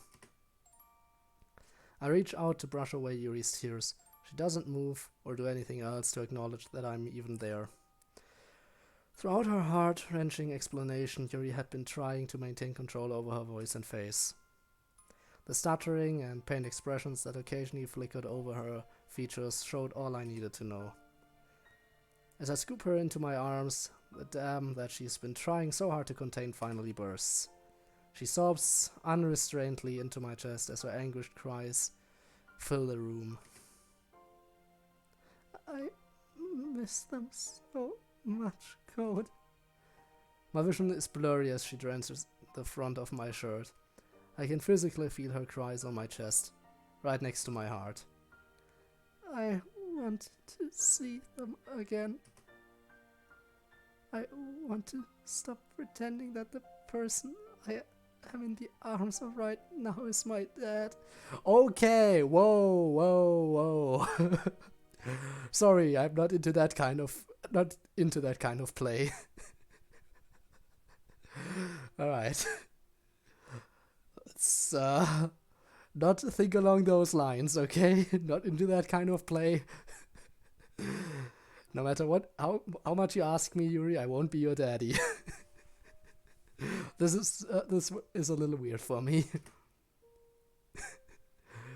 Okay, I know that's not the kind of way she meant to say that, but Jesus Christ, I just made. I know this is a serious moment and everything, but still. Sorry. Sorry. That just kind of threw me out of it for a moment. There isn't anything I'd give to hear them ask me how my day was, even if it was awful. Anything at all. Please. My brain is in a frenzy. Say something, Code. Yuri. It's going to be okay. You're not alone anymore. I'm here. I'm with you. And I'm never going to leave you. I promise. She looks up with big, wet purple eyes. You really mean that? Because I don't know what I'd do if I lost you as well, Code. Of course, I mean it. I swear on it. You're my girlfriend, and I love you. Even after everything I've just told you? She gestures miserably to her wrist. Even with these? The venomous disdain in her voice is frightening to hear. I wasn't even sure she was capable of such scorn, negativity. I love you for who you are, Yuri. Which includes everything you hate about yourself. Scars or not, you're my girlfriend and nothing is going to change that. Oh, Code. A strange look comes over her face while her breathing grows ragged and fast-paced. No! Don't do the yandere eyes, don't do the yandere eyes. Please don't. Okay, maybe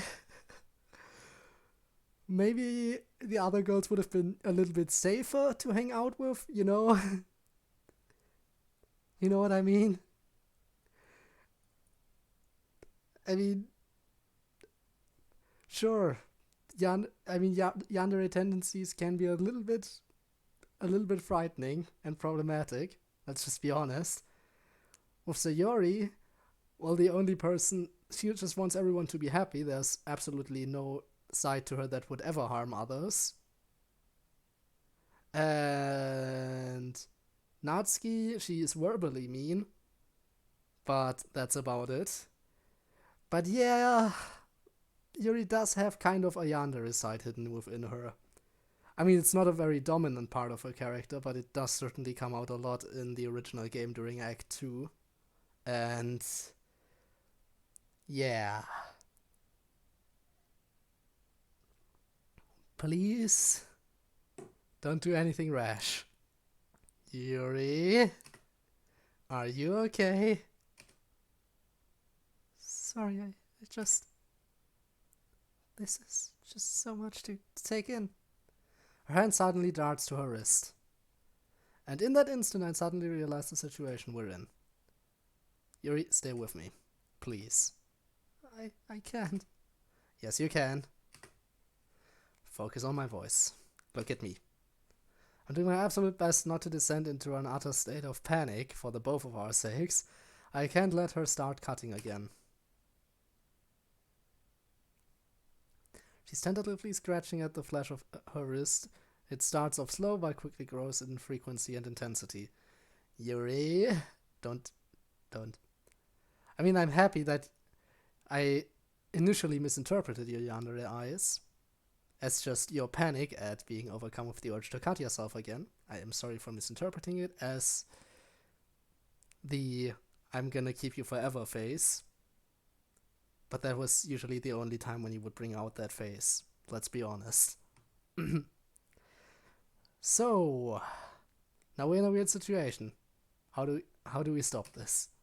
In desperation, I reach for her hand. Yuri, just talk to me. Say something, anything. What's going on in your mind? I'm not sure if asking her to describe the urge is going to help. It could actually be harmful. But I'm finding it hard to think straight, and the tiny voice of reason in my head is telling me that distracting her and forcing her to talk to me is the right thing to do. I need a release. Whenever I feel like this, She tries to wrench her hand free from my grip, but there's no way she's getting free. I tilt her head so that she has to make eye contact with me. My body needs the pain. I need the control. The cutting, it helps me make sense of everything. Sense of everything? She swallows and her eyes focus on mine. The physical pain is something tangible that I can actually feel, something that I can make sense of. When I feel emotionally overwhelmed, I feel so powerless. The cutting helps me regain that control that I desperately need. I know it sounds crazy, but it helps me feel alive. When I'm so mentally overwhelmed, the numbness, it's without mercy. So I need something to focus on, and that's exactly what the pain serves as. But why do you have to use a blade? Can't you just, I don't know, pinch yourself? Scratch? You have no idea what the urge is like, Code. My whole body screams for that release. Scratching or pinching it would never satisfy that urge. Yuri's breathing slowly grows more regular. She's no longer trying to wrench her arm free from my grasp, so I tentatively let her go, although I remain close, anticipating another attempt. I've never been in a position where I have the urge to cut when I'm around someone else. Do you still feel the need to cut? Yes? But it's a lot more manageable now, I think. I think I'll be okay. My god, I'm relieved to hear that. I had no idea how to deal with this. I told you I was a freak. You're not a freak. You've just been through a lot, and cutting happens to be how you deal with that trauma. It's hardly a healthy coping mechanism, though, is it? Well... No, it isn't. That doesn't even need to be said. Okay, so yeah, it isn't a healthy way to cope at all, but... Either way, I'm just glad you told me. Why are you glad, Code?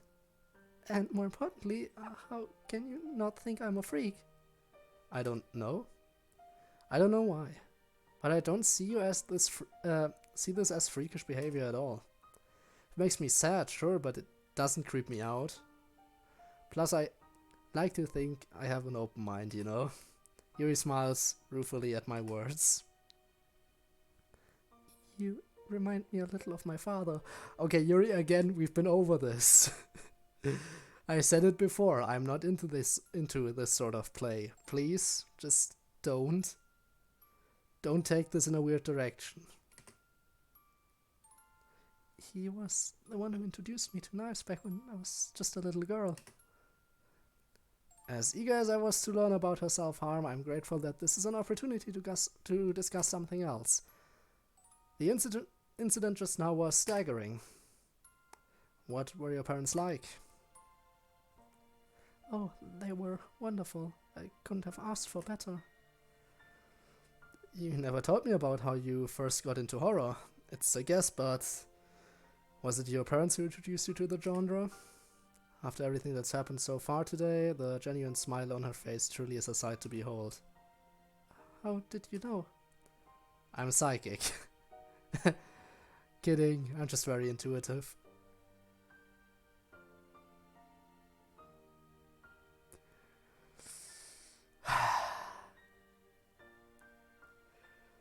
You know,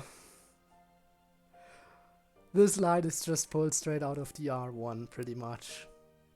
I wonder if is Yuri gonna comment on that? That I'm basically just copying something from Danganronpa?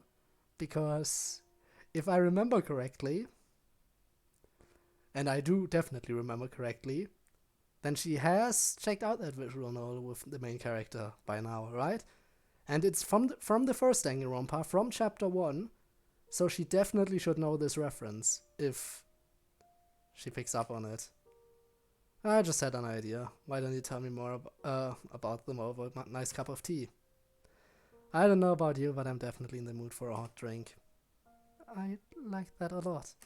So no mention of the clear Sayaka I pulled here. Awesome, let's get started then.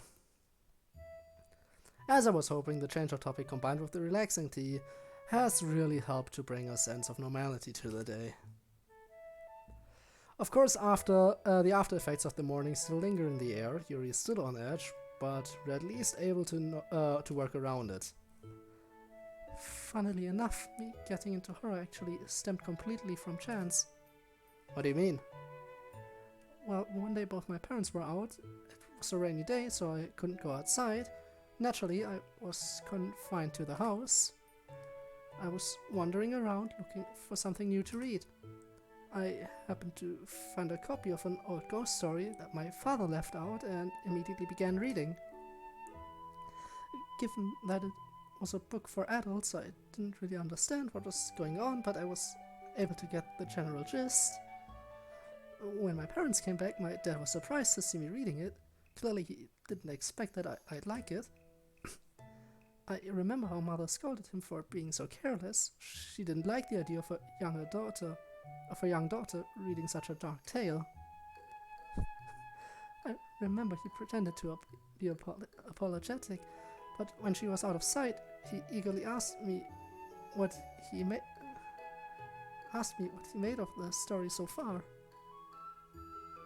It was obvious that I didn't really understand it, so he offered to read it with me, helping me out with the more complex words and explaining the story as it progressed. What was that story about? Must be pretty good if you remember it so well. You see, it was an old Victorian tale about a young governess who was sent to look after a family's young children at their summer home. And there it is, that passionate fire in her eyes. The kind of fervor only seen when Yuri talks about the interest she holds dear to her. You're talking about the fire in her eyes, but her eyes are closed. How someone could ever shame someone for such a passion, it sickens me how cruel people can be. She begins to see the figure of a man and woman around the house, but the servants of the house deny seeing such figures. Soon the governess learned that her predecessor used to have a relationship with another employee, and before these two died, they spent much time with the children. Given that these figures seem to come and go at will, and haven't been seen by the other employees, she quickly suspects that they are supernatural in nature. I can't quite remember the ending, but what I'll never forget is the clever writing. We as the readers are never given any concrete answers as to if these figures are real or merely a figment of her imagination. Was the governess just hallucinating? Or did the ghosts of these people really prowl around the house? Sounds to me like she's just imagining it, to be honest.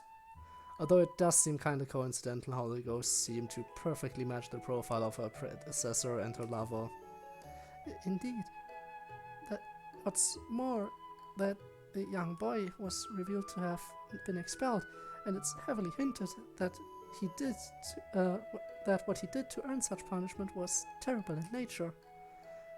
With such a suspicious outlook it's natural that the reader doubts the children's claim of innocence, especially when the governess asks if they too saw the figures. Ghostly apparitions, creepy suspicious children. I feel the hairs on the back of my neck stand up.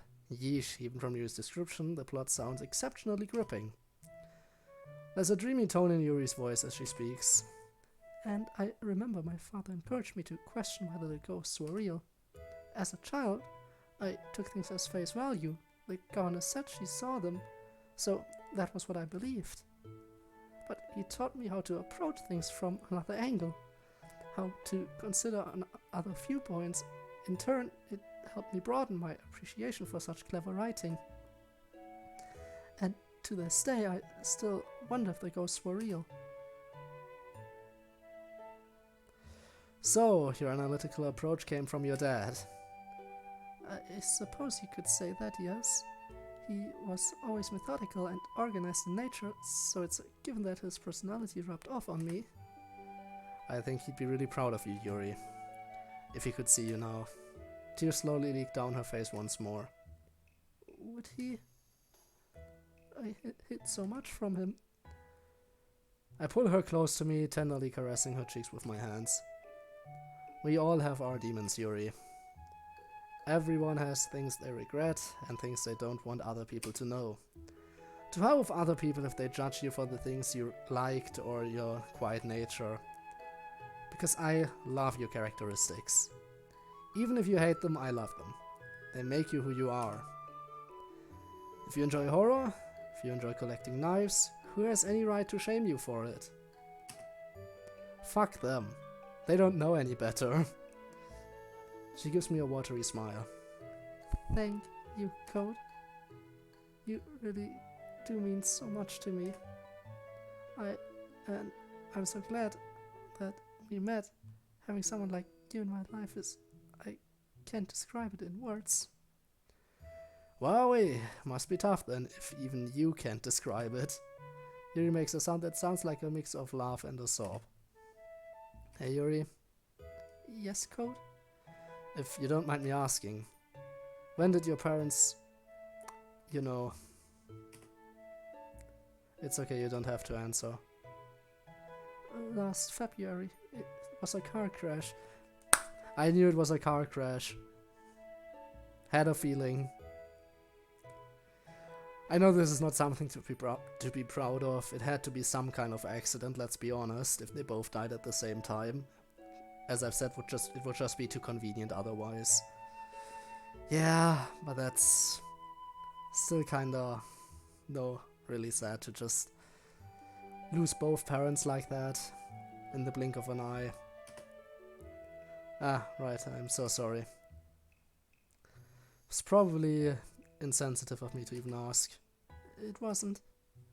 I've been keeping a lot of things from you, so it's only fair that I should stop doing that. After all, you're my boyfriend now. It still feels a little strange to say that. Not in a bad way, though. I feel exactly the same way as you know.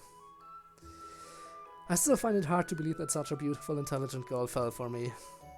I must be the luckiest guy on the planet. Don't be silly, Code.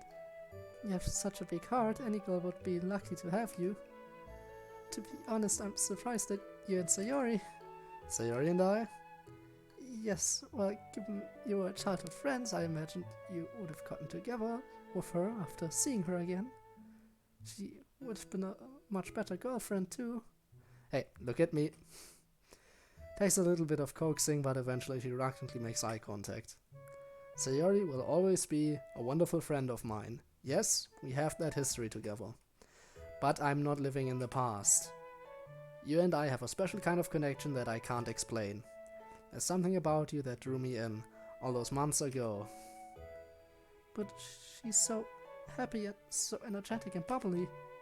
Wouldn't you rather have a girlfriend like that instead of a broken, miserable mess like me? I shake my head. That's not how I see things, Yuri. Surprisingly, she doesn't back down. Answer the question, Code. I stare at her, both confused and surprised. I'd rather have you. Even though I'm an ugly freak with these horrible scars all over me?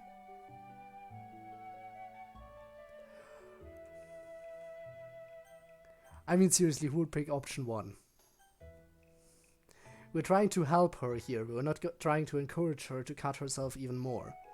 Why would I tell her scars are beautiful? Bad idea. Very bad idea. We're telling her that she is beautiful, not her scars. Because, no. Just no. If we tell her scars are beautiful, first of all, she's gonna think we're weird. And second of all, she might be encouraged to cut herself even more, and that's not what we want. She is beautiful. Yuri, either with or without your scars, you're beautiful, and nothing will ever change that, okay? No one will ever be able to convince me otherwise. I chose you for a reason, never forget that. I don't know. It's not that easy. I know it isn't. Just try and remember, okay? I'll try my best, Code. You don't look particularly convinced. It's not that I doubt the integrity of your words. I've just spent my entire life feeling this way, so as much as your words are a breath of fresh air, it's one thing to hear them, but another thing entirely to internalize them. I'll be with you for as long as it takes. She closes her eyes and squeezes my hands. Hearing that means more than you could ever imagine. Anyway. The sounds of my stomach loudly gurgling fills the room. Wow. Amazing timing as ever, Code. I'm sorry. It's okay. I suppose this is a good time to go and make some food, don't you think? Are you sure? Yes, I think a return to normalcy will do us good. Ah, okay. Guess that makes sense. I did find a dish online a few days ago that I wanted to try.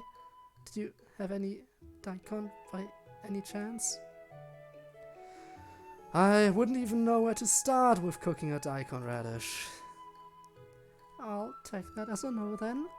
I think the grocery store has some. Lead the way. By the way, Code. Thank you for listening to me. It was daunting to share my self-harm with another person. After bottling it up for so long, I was scared of how you would react. I didn't say the wrong thing, did I? No, of course not. You've been really understanding, but most importantly accepting. And that's what I love about you. How tolerant you are. Well, and many other things. Well, I rubbed the back of my head in embarrassment. Yuri smiles bashfully at me. Sorry, I'll stop embarrassing you now. Let's go. And the day ends just like that, so we're not gonna see the shopping sequence. I guess we've gone shopping with her many times, so it's understandable that we wouldn't view that right now. Are we actually going back to the club room now? It's Monday. God, I've never hated a Monday more than today. How am I supposed to focus on classwork after everything that happened last weekend? Why can't I just stay home with Yuri all day? I just want to cuddle under the covers with her and talk until I can truly understand her. Well, technically I could do that, but Yuri definitely wouldn't spring for it. Knowing her, she'd balk at the thought of missing school. Despite having all these problems and even bullies to deal with. Actually, that's kind of strange how she never misses school. Even if she's a total bookworm, she's got to feel at least some reluctance, right? Especially on the bad days or on days when the bullies come after her. Fortunately, the bullies only target her when she's alone, and between the club and I, Yuri's not alone often anymore. But even if the bullies are taken out of the equation, it can't be easy going to school sometimes. If my unwillingness can be that strong on exam days, how must she feel on certain days? She says that she cuts when she's feeling overwhelmed. Don't tell me she... at school? Damn it, Code, stop thinking these things. Stop doubting Yuri. But aren't I right in worrying about Yuri like that? Is this doubt well placed? Maybe doubt is the wrong word. After all, I'm just genuinely worried about her mental and physical health. How can I not after seeing her arm like that? And I don't even know if she's cut anywhere else on her body either. She's gotta have done that, right? There's only so much you can cut a single arm. Burying my face in my hands, I sigh. Why do I suddenly feel so guilty about thinking these things? I don't want to change how I see Yuri, but at the same time, I just can't help it. I just ignore it and try to treat her normally, but I still have to be careful of triggering an episode. At the same time, I don't want to expect that she cuts 24/7. She doesn't do that, does she?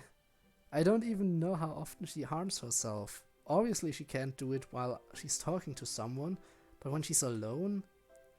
Well, she's only said that she does it when her feelings come to her head, though. A freak. She called herself a freak. I have to wonder, did she start calling herself that on her own accord, or did she internalize others' words? Oh god, it's Yuri. You know what this means? Time to give her another random voice. So what kind of voice should we give her this time around? One that will probably embarrass me and hurt my vocal cords. Hydrate first.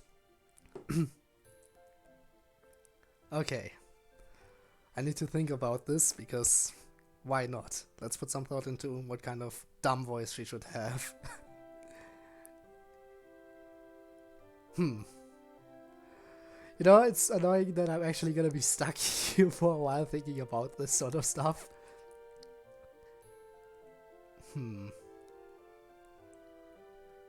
Sleeping again, Code? No, I think I did that voice before. Sleeping again, Code? Did I do that? Sleeping again, Code? Not this time, I swear. See to it that I... See to... No, now I'm doing this... Now I'm doing the bad Scottish accent again. See to it that I don't catch you sleeping anymore, young man. There, I'm doing a lisp. You got it. I didn't notice that you were thrown out the whole day though. Anything up with you? Nah, not really. I've just been thinking about stuff. By the way, what would you define a freak as? Why are you asking this all of a sudden? Just answer the question. I guess a freak would be a person who's abnormal. Huh, that's it. But can't you say that I'm a freak then? If, for instance, I watch anime more than the average person? Well, no, a freak would be abnormal in a grotesque kind of way. That is, if you were to call someone a freak in a mean-spirited manner. There are loads of different definitions you could use, so you kind of need the context for it. Why? Is someone bullying you? Shiori's tone suddenly sharpens into a more serious one. No, but thanks for the concern. She immediately relaxes at me. That's why we elected her as the representative. She genuinely cares about the class. I'm just wondering. If you ever need someone to think out loud, I'll be here. That's my duty as class rep, no as your friend. Thanks. If we're in the same class next term, I'll be sure to vote for you again. Thanks. Are you heading to the literature club after this? Yep. What are you doing after school? I'm in the Kendo club? Dang. I know you were part of a band club, but I didn't know you also did Kendo. Heh. I maybe thought, but I'm pretty good at it, if I do say so myself. I'm trying to climb up the ranks in the club. With any luck, I'll be captain of the team by the time I'm in third year. It'd be a dream to become the ultimate swordswoman. Understandable, Miss Peko Pekoyama. Have a nice day. Seriously, the people who created this mod, they really liked Danganronpa, didn't they? Let's just be honest. The people who made this mod must have liked Danganronpa a lot. Just straight up mentioning the Danganronpa series, not by name, but pretty much by explaining the entire plot of it. With all these subtle references. Yeah. Whoever created this mod, the team behind it, there were at least a few people who really enjoyed the Danganronpa series. Ha! Given how passionate you are about it, I'm sure you will. The bell rings, interrupting our conversation. Speaking of which, I gotta go. See ya, Code. Have fun. My thoughts turn toward Yuri again as I leave the classroom. And I'm gonna say this, Yuri is always gonna be the weird voice character. Eventually, I'm definitely gonna run out of voices for her. But that's for me. That's for future me to worry about. Hopefully, it's not too much for her if I continue talking to her about everything. It should be able to it should be a release for her, right? Or at least I hope so. Code. Yuri's waiting for me at our usual spot. Hey, wanna get going? Of course. We walk in silence for a bit. It's like Yuri's secret is weighing down heavily on us. Or on me at least. I don't know if the events of the weekend are on her mind as well. Maybe I am just the one who's making things weird. Snap out of it, Code. Let's just lighten the mood a bit. You looking forward to the literature club? As much as I would any other day, I suppose. Why, is there something special happening today? No, it's just that it feels so normal to be going to the club. Like after what happened on the weekend. God damn it, Cody, you just can't help returning to this topic, huh? Well, it felt like things would change. To be fair,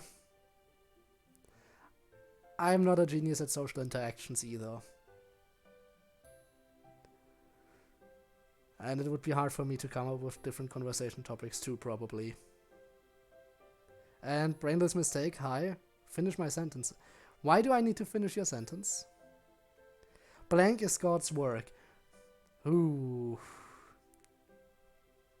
That's a tough question. Blank is God's work. I suppose I'm not supposed to think about it, so let's just say something random. No, I can't say something random. That's an important sentence.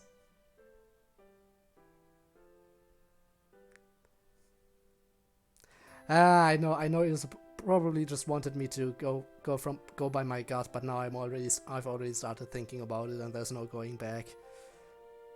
I apologize. In that case I might as well go through with thinking. No, just say one random thing, okay? 3, 2, 1, and oh. I mean, I was gonna say, well, I guess. My answer would probably just have been anime overall, or whatever came to the top of my head, but I suppose hentai is also correct. I mean, hentai is a subgenre of anime, so you can't really fool me for that one. I mean, it's a special kind of subgenre, but yeah. I suppose.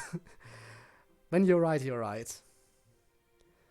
Though again, what you just said doesn't really align with your username. Why would it be a mistake? I guess you're calling yourself a mistake. But what you said certainly isn't really a mistake. Well, be that as it may, sadly, you know how Twitch is. I will never be able to show anything in that direction.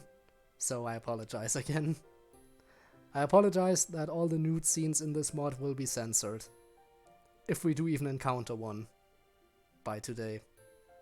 Because up until now I haven't encountered any of them. Oh, it felt like things would change. But here we are doing the same thing as usual. Not that doing the same thing is bad though. Sorry for constantly talking about this stuff. No, it's fine. It's only natural that you'd want to know more about everything. However, not all change is necessarily bad. For instance, it's been freeing to be able to share these feelings with someone. Yuri brushes her hand against mine, causing me to grab hold of it. Yeah, I'm definitely glad that change happened. We arrive at the club room and step inside. For once, it seems like Yuri and I are the last ones to the club.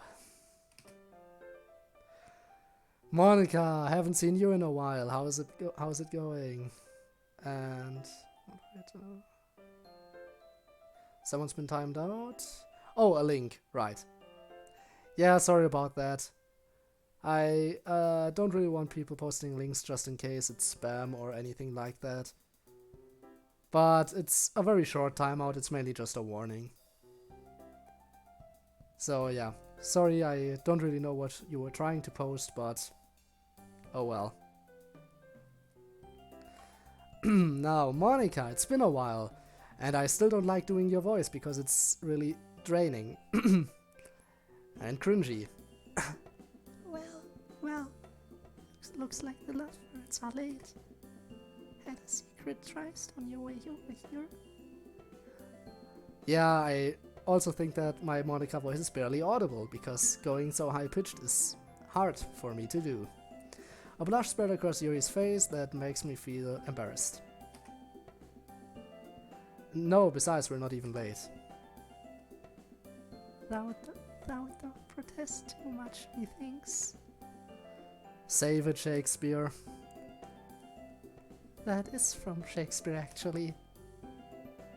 Hamlet, to be specific.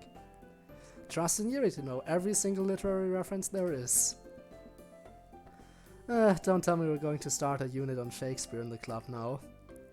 Don't worry. I wouldn't inflict that on you guys. Not right now, at least. I can't tell if she's being serious or not. Anyway, now that everyone's here, we can start our meeting. Natsuki and Sayori pop out of the closet to join the conversation. Oh, what's that? Natsuki and Sayori are coming out of the closet. Are you two together as well? I guess Sayori was helping reorganize Natsuki's manga or something. Code, Yuri, you're finally here! Finally? What's that supposed to mean? Obviously, it means that you two are slowpokes. How many times am I going to say that we weren't late?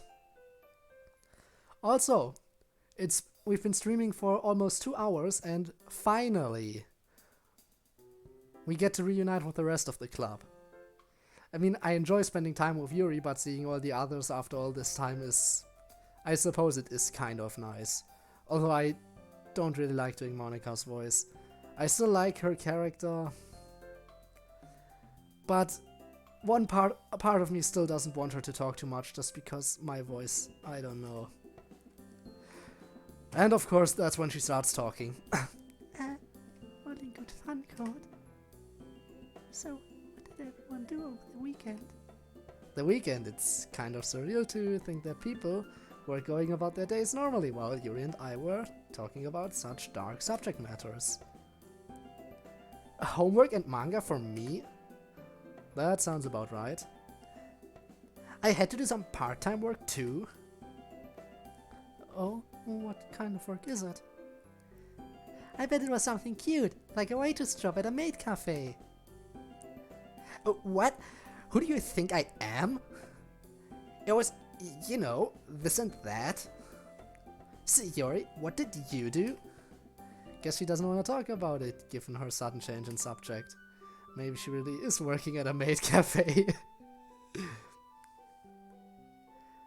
I caught up on sleep. So you sleep in every day, there's no way you need to catch up on sleep. Leave her alone, she's depressed. Meanie, you can never have too much sleep. I can definitely relate to that. I never have enough sleep myself.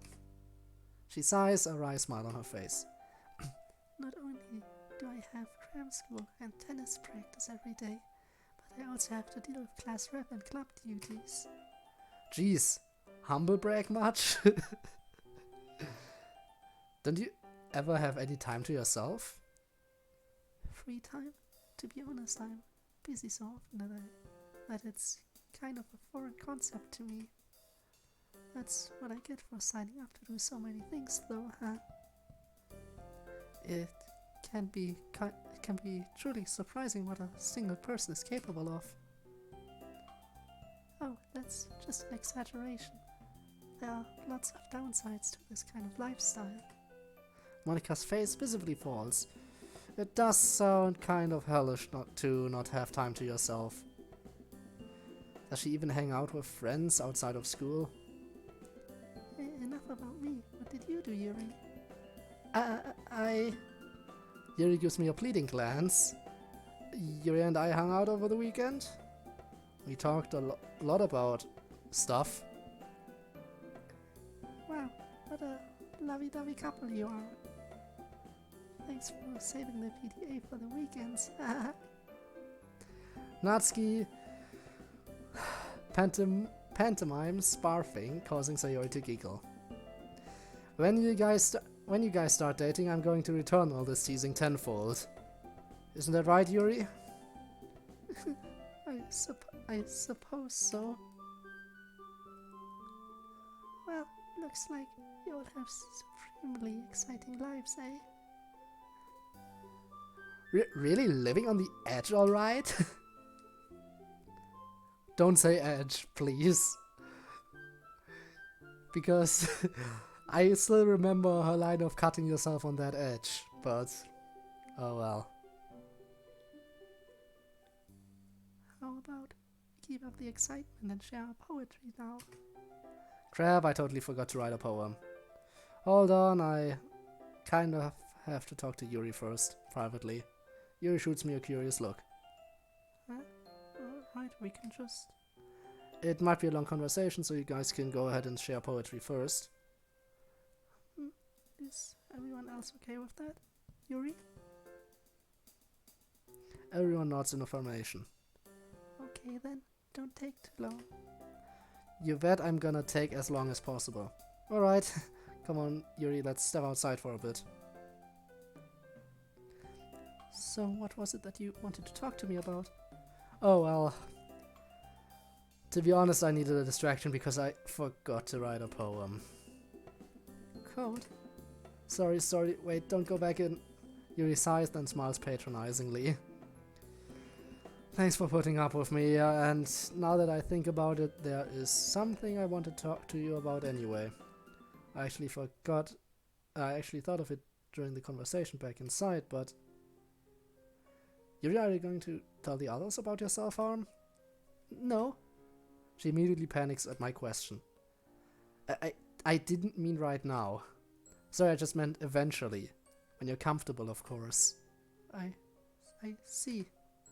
Sorry, Code, but I don't know if I ever be able to tell them, even in the future. Why not? Wouldn't you want your friends to know what's going on in your life? They could provide as much support as I do, only multiplied by 4. No. No? Yuri looks down at the ground, not meeting my eyes. I can't. I wouldn't be able to stand it if they started treating me differently. Can't things just stay the same? Please? Yuri. You even said it yourself, sometimes change is necessary. I didn't say that, I said that change is necessarily bad. But in this case it's neither necessary nor positive. All it will do is change how others see me. How can you, get better without people supporting you and standing by your side? Look, Code, even if you see me differently now, don't try to argue otherwise, it's only to be expected. I know you're trying your best. Yuri, Please, just let this matter go. Alright, if you're not comfortable talking about it, I won't force you to. Thank you. Now, if you'll excuse me. She slides the door open and slips through. I can't help but feel that this is a conversation that we'll return to later. At least she knows where I stand on the subject. Of course, it's difficult for me to understand her point of view sometimes, but I really do think that she should confide in others too, not just me. For now, though, I have to figure out an excuse for forgetting my poem.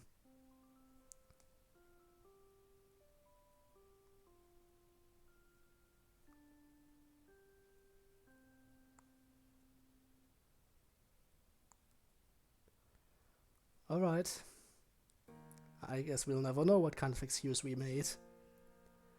But fair's fair. It's crazy to think how fast time is flying by. It seems like only yesterday that I found out about Yuri's self-harming tendencies. As I'm absentmindedly thumbing through my phone, I'm once again reminded that February has already started. The past few weeks felt like they hadn't even happened at all. Well, I guess it's not strictly true. I mean, yeah, in many ways life remained the same. We're still a couple, school hasn't changed much, we still go to the literature club. But despite the apparent normality, things feel different, for obvious reasons, I guess. Yuri's also started becoming a little more... I don't know what the word is. Obsessive, maybe? Nothing too crazy, but she's been texting me a lot more than usual, and I've noticed that she replies instantly. Kinda like she's been glued to her phone. Maybe she's still worried that I'm judging her. After all, she did reveal a very intimate part of herself to me. That might be her small yandere side sneaking through a bit and revealing itself. Nothing too drastic, because I know in the game it was amplified like a lot. So, but we do know that she had a slight yandere aspect to her, and that might be what's showing up here. A pang of anxiety shoots through me. I don't think I'll ever get that scene out of my head when I first saw her, razor in hand, blood on the floor. Even after a few weeks, the image is still burned into my mind. The other girls are still oblivious, and Yuri's stance on whether or not she should tell them hasn't changed at all. I sigh and wearily rub my hands through my hair. What am I meant to do? Perhaps I should... One day my phone will stop interrupting me when I'm deep in thought, and that day is not today. Hey Mom, oh no, it's her. She appeared once before, and I don't remember her voice, but I do remember that I, at the time, also didn't know what kind of voice I should do for her. I mean, what sort of voice do you give a character that's just now showing up for the second time, and still only on the phone? I think I stayed close to my normal voice, just slightly higher pitched. I don't really remember. Hey Code, it's been so long. It really has, hasn't it? When's the last time we talked? My goodness, I think it was before Halloween. That means it's been around 3 months. Jeez. Anyway, what's new? Actually, what about Yuri? Are you guys together yet? Well, I can practically hear the anticipation through the phone screen. Yeah, we are. I had a feeling you'd tell me that. Look at you, my little prince all grown up. Mom, really? Little prince? Sorry. It's just that, from a mother's perspective, well, your son's first girlfriend is big news. I can't wait to meet her. You'll only get to meet her if you promise not to embarrass me when she's over. I can't make any promises. I roll my eyes, I can practically see the smug smirk on her face even though we're hundreds of miles apart. Anyway. Oh yeah. December exam results. Oh, yes. I hope you've studied hard to get, and got those grades you need, young man. Don't worry, I did just fine. Sakurai gave me my results last week, and he was pretty impressed. To be honest, I was pretty surprised myself. Overall, I did well, but I really aced Japanese history and English. That's excellent. That's excellent to hear, sweetheart. Well done. A small laugh filters through the phone speaker. Huh? What's so funny? I just remember you saying that Yuri is a huge fan of literature and she's constantly reading books, right? Yeah. Well, assuming you guys discuss these books, well then it's clear that she's rubbing off on you. Seems like she's really helped you appreciate literature, making you more analytical and thoughtful yourself. Clearly it's showing in your grades. Really? I never even thought about that. Does it happen in every relationship? Hard to say, really. It's definitely common, though. You spend so much time with your partner that you subconsciously start copying their mannerisms and tendencies. And that may be useful, especially now. Huh? Why? Tut, it's Valentine's Day coming up soon, Code. her personality is rubbing off on you, you might find it easier to think of something special for her. I totally forgotten about Valentine's. On the day that you get a girlfriend, you forgot about such a romantic day? When you put it like that, it does seem a little illogical. Well, it's not for a week, so I've still got time. Don't dawdle, sweetheart. You'd be amazed at how quickly that week will zap by. Okay. I get it, I'll think of something. Anyway, what have you been up to? Given that it's been a while since you called, I imagine work must be really busy. There's a sigh on the other end. Yes, you're right. Clients have been so demanding over the past few weeks. New projects, new technologies, new strategies. I'll be so glad when this business quarter is over. New technologies and strategies? What do you mean? Well, I won't bore you with all the finer details. Basically, our company has rolled out this new app. We're supposed to use it when we're talking to our clients. It's meant to boost communication efficiency. The only problem is it's not exactly intuitive, rather the opposite. There's not been much company training on how to use it. So we've basically had to do our own research on how it works. It's tedious, but better than not knowing what to do, I suppose. Anyway, unfortunately I have to go, sweetheart. It was lovely to catch up with you again, and I promise won't be so long until we next talk, okay? It's fine, Mom. You've been really busy, so don't worry about it. Well, I'll see what I can do. About what? Oh, nothing. Forget I said anything. Bye, Code. Love you. Love you too, Mom. As I put my phone back into my pocket, my mother's words continue to swirl around my head. We've had to do our own research on how it works. Maybe. Of course, the answer was right there. Why didn't I research self-harm on the internet before? Man, I can be really dumb sometimes. Just as I get up to make my way to my computer, my phone rings. Speak of the devil. Hi, Code. Hey, Yuri. What great timing. I tried calling you just now. You weren't around? Huh? Oh no, I was just talking to my mom, so that's probably why I didn't see your call. Your mother? It's been a while since we've spoken, so it was really nice to catch up with her again. I can imagine. How is she? Stressed, but she's doing fine. She was happy to hear about my exam results. Guess that parental instinct never goes away, huh? I laughed to myself before realizing what I've just said. Oh. Sorry, I meant like... It's okay. There's an awkward silence for a moment. Anyway, I was wondering... Can you come over? I've been missing you. I frowned slightly. It's a Sunday, Yuri.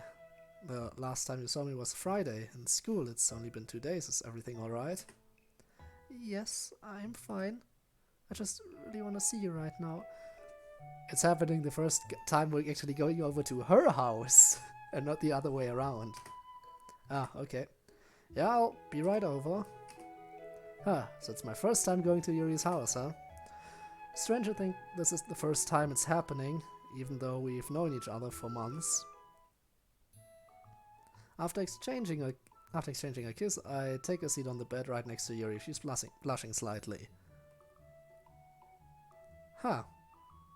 I can definitely see that incredibly full bookshelf. Interesting.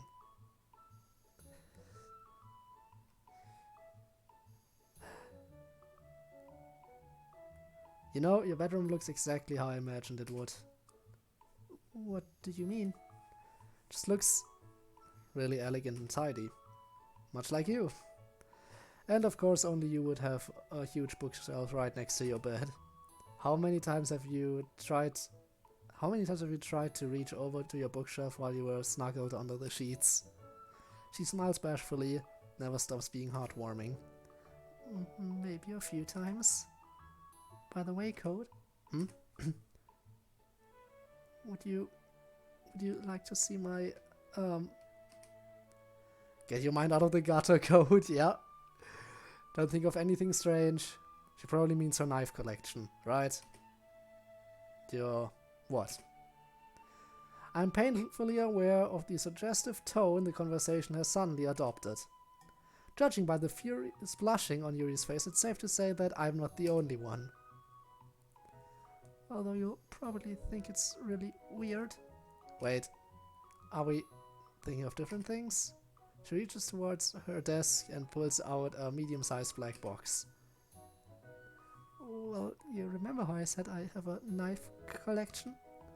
A wave of understanding washes over me. I have to fight the urge to laugh at myself. My god, the situation could have been made a million times more awkward. I mean, seriously, I guess, maybe, I don't know if in this situation I would have also had my mind, wandered to different places. I probably would have. As an outsider, it's easy to say that she was obviously talking about her knife collection. But if you were actually in this situation, your mind would have wandered as well, let's be honest. Oh, you want to show me your knives? You're not weirded out by it? Nah, at one point I was tempted to get you a knife for Christmas, but I figured you already had a few. Besides, I don't know what types of knives you like. I'm kinda curious, to be honest. I've never met someone who collects them. So yeah, go ahead. Apprehension is still visible on her face, but after swallowing nervously, she gently opens the lid. Wow. You weren't kidding when you said you had a collection, were you? Sorry, I know it must be really weird. I don't know why I even suggested it. She moves to snap the lid shut, but I reach my hand and gently grasp her hands. Surprise flickers across her features as she looks at me. If I look closely, I can detect shame in her eyes. It's not weird at all. I accepted who you are a long time ago, Yuri. Please don't feel ashamed. Plus, I really want to see those knives of yours. Really? I smile reassuringly at her. Yes. If you're sure. She gingerly reopens the box and pulls out a small knife. Is this one a dagger? Looks too small to be a knife. It is indeed. This one actually comes from the 18th century, and if I recall, it's also from Spain. Spanish, huh? I slowly take the dagger from Yuri and hold it in my hands. The hilt is silver and the blade comes with a golden sheath. Carefully I unsheath it. This one is particularly sharp, but I would still recommend exercising caution. I turn it over in my hands. It's not exactly a large weapon, but the craftsmanship is undeniable. During the Renaissance age, a dagger such as this was actually used as a part of everyday dress. In fact, daggers were the only weapons that commoners were permitted to carry. The dagger was very popular in Spain, where it was referred to as either a dagger or punal. I sheath the knife back and hand it to Yuri, who puts it back into the box. You really know your stuff, huh? It's really admirable how intelligent you are. Books, science, knives, is there any limit to your knowledge? She blushes and averts her eyes into the box. You're too kind, Code. My eyes are drawn to a rather large curved knife that sits in the middle of the box. Wow, this one has a really cool shape. As you move away from the base of the blade, it curves to the side, to a point where the head is at a very different angle. This one has a fascinating history. Her face has lit up and passion flares behind her eyes. It's the type of fervor I see only when she's talking about her books. It's actually called the kukri, and it's an icon of Nepal. Do you see how the head of the blade is at an angle? It gives the kukri immense chopping power. You see, it isn't a knife designed to stab or slice, although it can, of course, still do that. The head and weight of the blade means that it's effective at cutting through flesh. In fact, it's even able to cleanly chop limbs off. I think I know a few fictional serial killers who'd love to use a weapon like this one.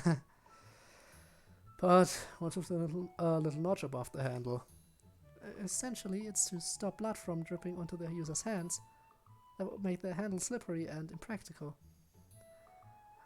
Man, I had no idea that so much thought went into the design of these things. To me, knives are just simple cutting tools with a straight edge. Guess it goes to show how much I know. I don't blame you for thinking like that. An interest in knives is hardly the norm, so it's a given that you wouldn't give them much thought.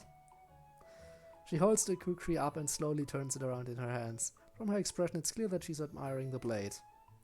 I'll admit that it's a little unusual. After all, if someone told me that one day I'd be looking at my girlfriend admiring a dangerous weapon, I wouldn't believe them. But being with Yuri, it's opened my eyes. It's helped me see that people have a variety of interests. In a way, it's refreshing to see such uniqueness in a person. What is it about knives that you like so much? I remember you talked about it a long time ago, but I can't remember what it is that you said. There are many reasons, some of which make more sense than others, I suppose. Let's start with a simple reason, the craftsmanship. An untold number of hours go into creating the knives as you see them. The weight, the feel, the sharpness, the length, the design, the color. There's also the rather dark association that knives have. Code, am I wrong in thinking that there's something inherently fascinating about the macabre? We're taught to fear the darkness, but there's something so intriguing about it. You know, if I think about it, I can see what you mean. Like, if we take Halloween for example, it's pretty much a festival dedicated to the dead, right? Yeah, it's pretty commercialized, but I've always enjoyed it. Telling ghost stories, scaring each other, seeing all the gruesome costumes people wear. Yuri nods in earnest. Fear's such an enigma. Different people fear different things. Some people love horror movies, yet others balk at the very thought. And when it comes to knives, well, you only need to look at the world around you to see what kind of reputation they have. And knives never judge you. Have you ever used these knives to cut yourself? I immediately berate myself for asking such a question like that. Sounded way less insensitive in my head. I'm surprised you even had to ask that. You have so many, and a lot of these knives look, well, they're really big and they look really sharp. Yuri stays silent. I'm just worried about you, that's all. More silence. It's growing more uncomfortable by the second. I know you are, Code, and it means a lot to me that you are. I was so afraid that you'd break up with me once you saw my scars. Break up with you? Of course not. If anything, it's made me want to be with you even more. Why? Well, I want to see you get better. And I actually wanted to do some research on self-harm with you. And look at some therapist options, but that won't be necessary. The finality in Yuri's voice stops me dead. I've only heard such assertion in her voice maybe once.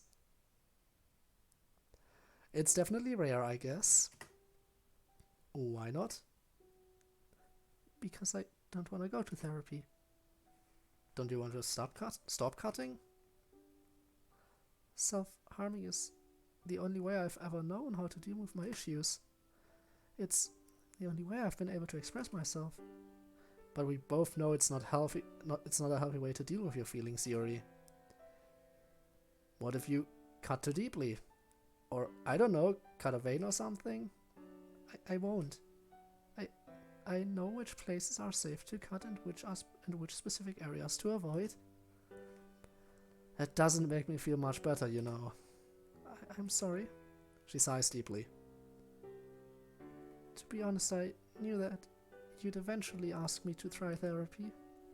I know it's probably hard for you to see it like this, but for me it's really not that simple. Then help me understand, please. If I must. Although I warn you, you're not going to understand at all. Anyway. She reaches into the box, takes out a silver knife as she speaks. She rolls it in her fingers, taking utmost care not to accidentally cut herself. like I said, self-harming has been the only way I've ever been able to deal with my feelings. And yes, I know it's maladaptive.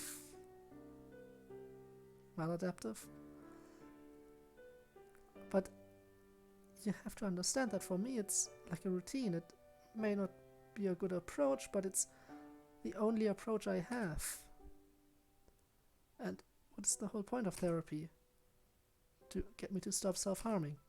In other words, losing the only way I have ever known how to control myself.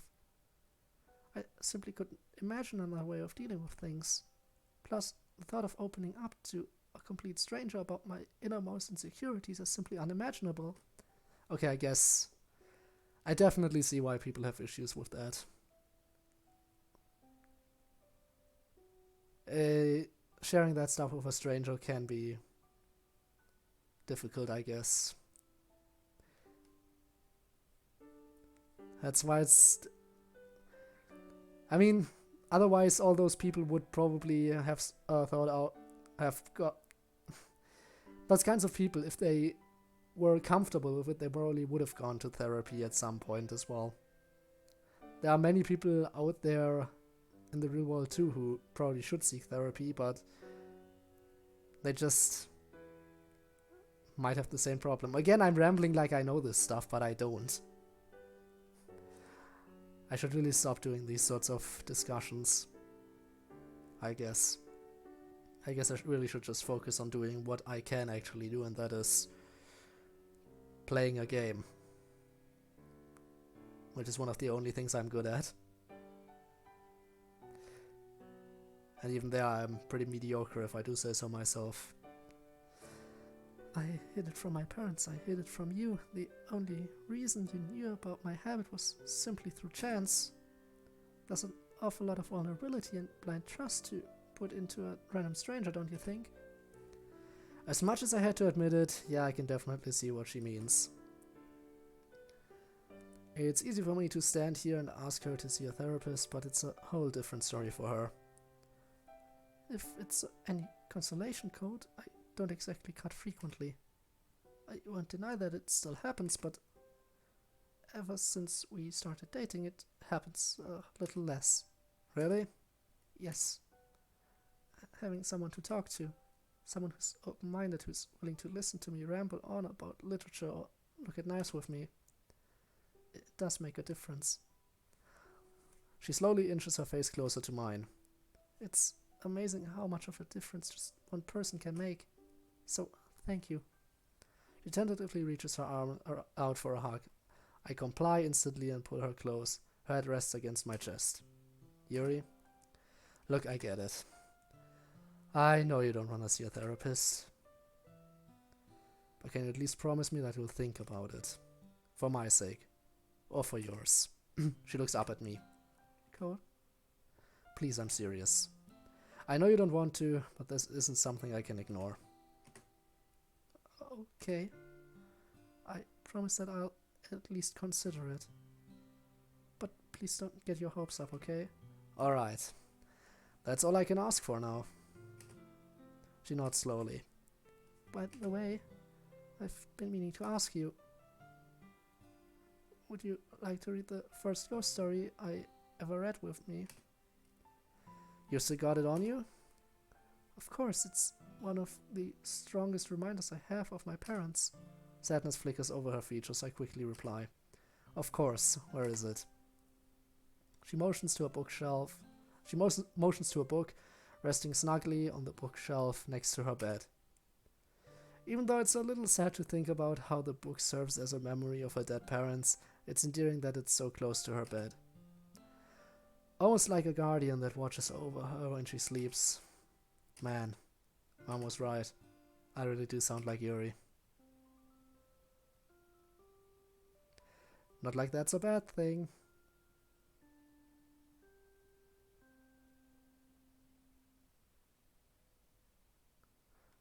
Let's see, what's up next? Literature club? Hey Yuri! I've been looking all over for you. Yuri starts when I call out her name, but instantly... Yuri startles probably. Yuri startles when I call out her name, but instantly relaxes once she catches sight of me. Code, sorry, I was in the bathroom. Yeah, I figured as much when I saw that you weren't in your classroom. Anyway, do you want to eat lunch with me? I would love to. Go on. Let's go to the roof to eat. We start walking together down the hallway, our shoulders nearly touching. The backs of our hands brushing together as we walk. Public displays of affection are strictly prohibited at our school, and Yuri is not one for breaking rules.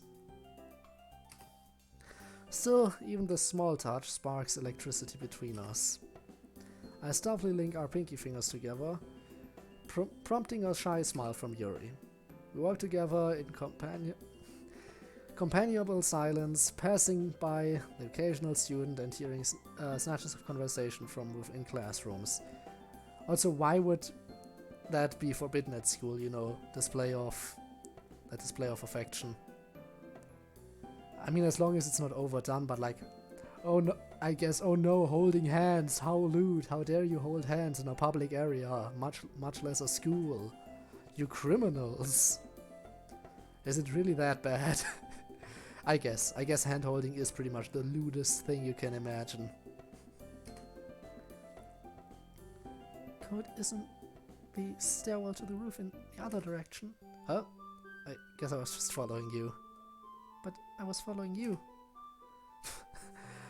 Leave it to us to do something like this. We walked all the way to the first year classrooms without realizing what was happening. I suppose that counts as our exercise for the week. Definitely.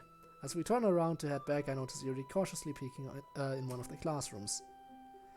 Oh yeah, shouldn't Natsuki's class be around here? She's in class 1C if I remember correctly. Do you want to say hi to her? Actually, we could even ask if her to have lunch with us. Yuri bites her lip and looks over at the classrooms again. If you don't want to, you don't have to. But I wouldn't want to stop you from talking to your friends. Hey, don't forget, she's your friend too, right? That's true. We can do whatever you want. I mean, it doesn't seem like you're that comfortable with it. No, I'm fine, really. Go ahead and ask her. I'll wait out here for you. Okay then, if you're sure. With one last glance back, I hesitantly slide open the classroom door. Didn't seem like Yuri was too keen on eating with Natsuki, but if she said it was okay. Plus it'd be good for her to get closer to other people too, right? Stepping inside the classroom, I'm met with a few curious glances from students. That's no surprise though, given that not many people know all the upperclassmen. Natsuki's hunched over alone at her desk, scribbling something on a piece of paper. As I approach, I'm surprised to see that rather than writing, she's drawing something. Hey Natsuki, what are you drawing? Startled, she looks up and quickly whips the paper off her desk. Code, what are you doing here? Just saying hi. Okay, hi. Are you trying to start your own manga or something? No. She turns red at my allegation. Looks like she is drawing manga. You don't have anything better to do? Why don't you beat it? Actually, I did want to ask you something. What? Well, if you want me to beat it, I can just leave. What do you want to ask? I sure want to know. I'm perfectly fine with just minding my own business. Just tell me already. Okay, I was gonna ask if you wanted to eat with Yuri and me. Oh. Well, she looks down at the now wrinkled piece of paper in her lap. With a frustrated sigh, Natsuki crumbles the paper into a ball and tosses it into her desk. Whoa, what are you doing? I reach out for the ball up drawing, but my hands quickly swatted away by Natsuki. Don't you want to keep your drawing? No, and keep your nosy nose out of my business? No, where are we eating? The roof, if that's okay with you.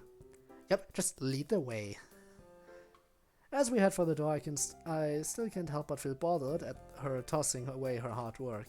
It's probably like that poem she threw away that before that Monica found. Hey Yuri, I guess we're having lunch together, huh? Way to state the obvious. It's called small talk. Ever heard of it? Yuri and I don't need small talk, right, Yuri? I admit it would be nice to live in a society without any of that. Jeez, let's just walk all the way up to the roof without talking then? Fine by me, Yuri. I wouldn't mind. Let's do it then? We stand on the rooftop quietly, the cool breeze giving the sunshine a comforting warmth. Finally, Natsuki flings her arms into the air, then speaks in an exasperated tone. That was so awkward. Maybe for you, but sometimes you and I don't talk when we're together. It's just a matter of acclimating to the quiet. After a while, you learn to enjoy it. I mean, it's not like I hate the silence when I'm alone. But it goes so awkward when you're with other people. You guys are weird. Never said I wasn't. Anyway, what shall we eat? Yeah, let's sit over there. Or where shall we eat? Sorry. Having settled down, Yuri takes out her bento box as I pull out my lunch out of my bag. This happens to consist of an extremely healthy option of 2 packed breads, yakisoba bread and my personal favorite curry bread. As I tear open the curry bread, learn to read. As I tear open the curry bread's cellophane, I pause. Natsuki's been sitting with her arms wrapped around her legs, making no movements to bring out her lunch. Looks like she's just staring into space. Hey Natsuki, where's your lunch? Huh? She jumps up at my question. Jumps a bit. I forgot it. Oh, did you leave it at your desk? We can go back and get it if you'd like. No, I mean I forgot it at home. But she didn't even check her bag for it. It's fine, don't worry about me. Here we go with her daddy issues. It was only a matter of time. I toss my yakisoba bread at her. Here, I don't know how much you like this stuff, but it's better than nothing. A look of, I don't know, shock, surprise maybe, whatever emotion it is, causes her eyes to widen for a moment. How low of an opinion must she have of me to be this surprised? Are you sure? Yeah, it's not like I'm gonna starve if I give it to you. Okay then, thanks. She enthusiastically tears the plastic package apart and chomps down on the fried noodles and bread. Ha! Did you skip breakfast or is that just your favorite type of bread? At my question, Natsuki seems to joke on her bite for a second before hastily chewing and swallowing. I skipped breakfast. I think this is like a hungry day for me too. You know those days when you can never get full? I can relate to that. Do you have those days a lot, Natsuki? Considering that you're malnourished, I can only assume that you have hungry days quite a lot. And considering that your father isn't really the nicest guy, I can definitely assume that he's not the kind of guy who would make you a lot of food. But then again, what do I know about your life? It's not like I really care. It's not like I like you or anything. You baka! And that's how you can transition from genuine curiosity to being mean to being just a straight out, you know. Tsundere. I don't know if that dramatic pause was necessary. We're gonna carry on now. I can relate to that. That most likely results from an unhealthy diet. Are you including me in that statement? Well, I can't argue against that. I do not have an unhealthy diet. You do. Okay, maybe I bake a lot of pastries for myself, but looks like Natsuki is out of excuses. Just admit it, Natsuki, you're totally unhealthy. I mean, you don't play any sports and you basically live off of cupcakes. Hey, I make other things besides cupcakes? Yuri sighs and shakes her head. I'm not sure how you're to survive this way. I'd be doing just fine. Yeah, we're still alive, aren't we? Quite the high expectations you have there. That's just Code setting a low bar for himself as usual. Don't lump me in with him. Wow, way to throw me under the bus, Natsuki. She shrugs and smirks at me. If the shoe fits, Who was the one who accepted my offering of bread? You? You're the one who gave it to me? Don't you dare try to guilt me over that fact? Jeez, it was just a joke. As an apology, I'll buy you a coffee later. Make that a strawberry milk and you've got yourself a deal. Sounds good to me. And with that, we all turn back to our food. After a while, Natsuki polishes off her bread and crumples up the plastic packaging. Hey, I'm gonna go throw this away. I think lunch is almost over, so I'm just gonna head back while I'm at it. See you guys at the club. And thanks for the food. With our faces full of food, both Yuri and I wave off Natsuki. The smaller girl turns and leaves. That wasn't so bad, right? No, I suppose it wasn't. Sorry, I don't know what's going on in my mind. Her weak chuckles cause me to instinctively grab her hand. It's fine, Yuri. You can take your time. Thank you. I'm really grateful that I have you by my side. Her voice adopts a breathy tone for a moment, and her hands feel especially warm in mine. It's really just initiating conversation that's the hardest part. Conversation topics, small talk, awkward silences, everything just deepens the anxiety. Kind of like what Natsuki was talking about, huh?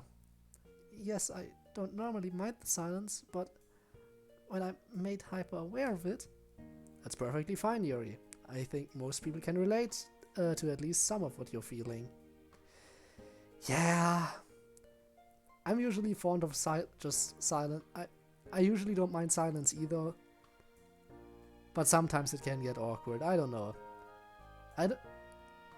Sometimes there's really not much of a difference in situation, yet sometimes the silence feels awkward and sometimes it just feels pleasant. I don't know. Maybe I'm weird. Maybe we're all weird. You know, and just when we were about to launch into a heartfelt conversation, the bell couldn't have had worse timing. We should start heading back, shouldn't we? I sigh and nod, packing up my stuff. Yep, let's talk more during the club. Agreed. Man, I don't think I have ever been the first one to the club. That is, until now. Well, Yuri would be here with me too, but she had to go to the bathroom again. Some girls have the bladders of squirrels. You know, she might be doing something else in the bathroom. Or maybe, yeah, you're realizing it. Yuri wouldn't be. God damn it, Code. You couldn't even go one day without thinking of that, could you? No, I'm thinking of it too. It's only natural that you'd assume that. I don't know if it's right for me to think of that stuff when I think about Yuri. Wouldn't it be doing her injustice to not consider the hardships that she goes through? But then again, I also don't want to define her by her self-harm. I have no idea what to think. Fortunately, my mental beratings are cut short by the rattle of the door opening. Code, what a surprise. Didn't expect to see me here yet, eh? No, definitely not. Where's Yuri? She's usually with you, right? After all, you two always walk to the club together. Ah, yeah, she's been in the bathroom. She's in the bathroom right now. I'd feel kind of weird escorting her to the bathroom and all. You don't have to treat her like that fragile little flower, you know. Yeah, I know that. I'm once again reminded of the fact that I am the only one who knows Yuri's secret. Still, Monica may have a point. You never know. I mean, Monica is not manipulating the game anymore, but she might still kind of know what's going on. Maybe. It's a possibility. Can't deny it, can't confirm it. So no way to find out for sure. As I open my mouth to continue the conversation, the door slams open, announcing the arrival of Sayori and Natsuki. Hi, Code. Don't forget about Monica? Oh, and hi, Monica, too. Welcome back to the club, you two. Where's Yuri? She's in the bathroom. Are you looking forward to discussing literature with her today? Something like that, I guess. Or in your case, it'd be more like discussing manga, huh? Okay, I'm gonna copy Natsuki here, thinking she might say the same thing again anyway. Manga is literature. She wants to say it. Hey, manga. And we all know, is literature. So you just stole Natsuki's line. Sorry. I did too. This isn't a joke. I don't appreciate people making fun of manga, especially when there are people like you who won't even consider what I'm talking about. Idiots. Classic Natsuki. Hello everyone, I apologize for my delay. Whoa, Yuri suddenly materialized beside me. It's fine, Yuri, you're not late.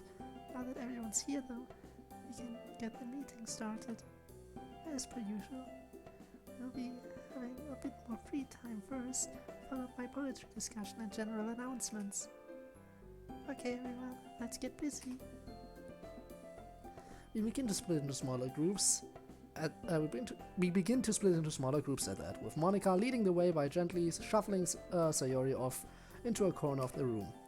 Just me, Yuri, and Natsuki left then. Out of the corner of my eye, I can see Natsuki opening her mouth to speak before Yuri cuts in. Code, would you like to continue with our novel then? Natsuki turns away, brow furrowed in frustration. Hold on, Natsuki. What, were you gonna say something? Huh? No. I'm not interested in whatever stuffy book you guys are reading.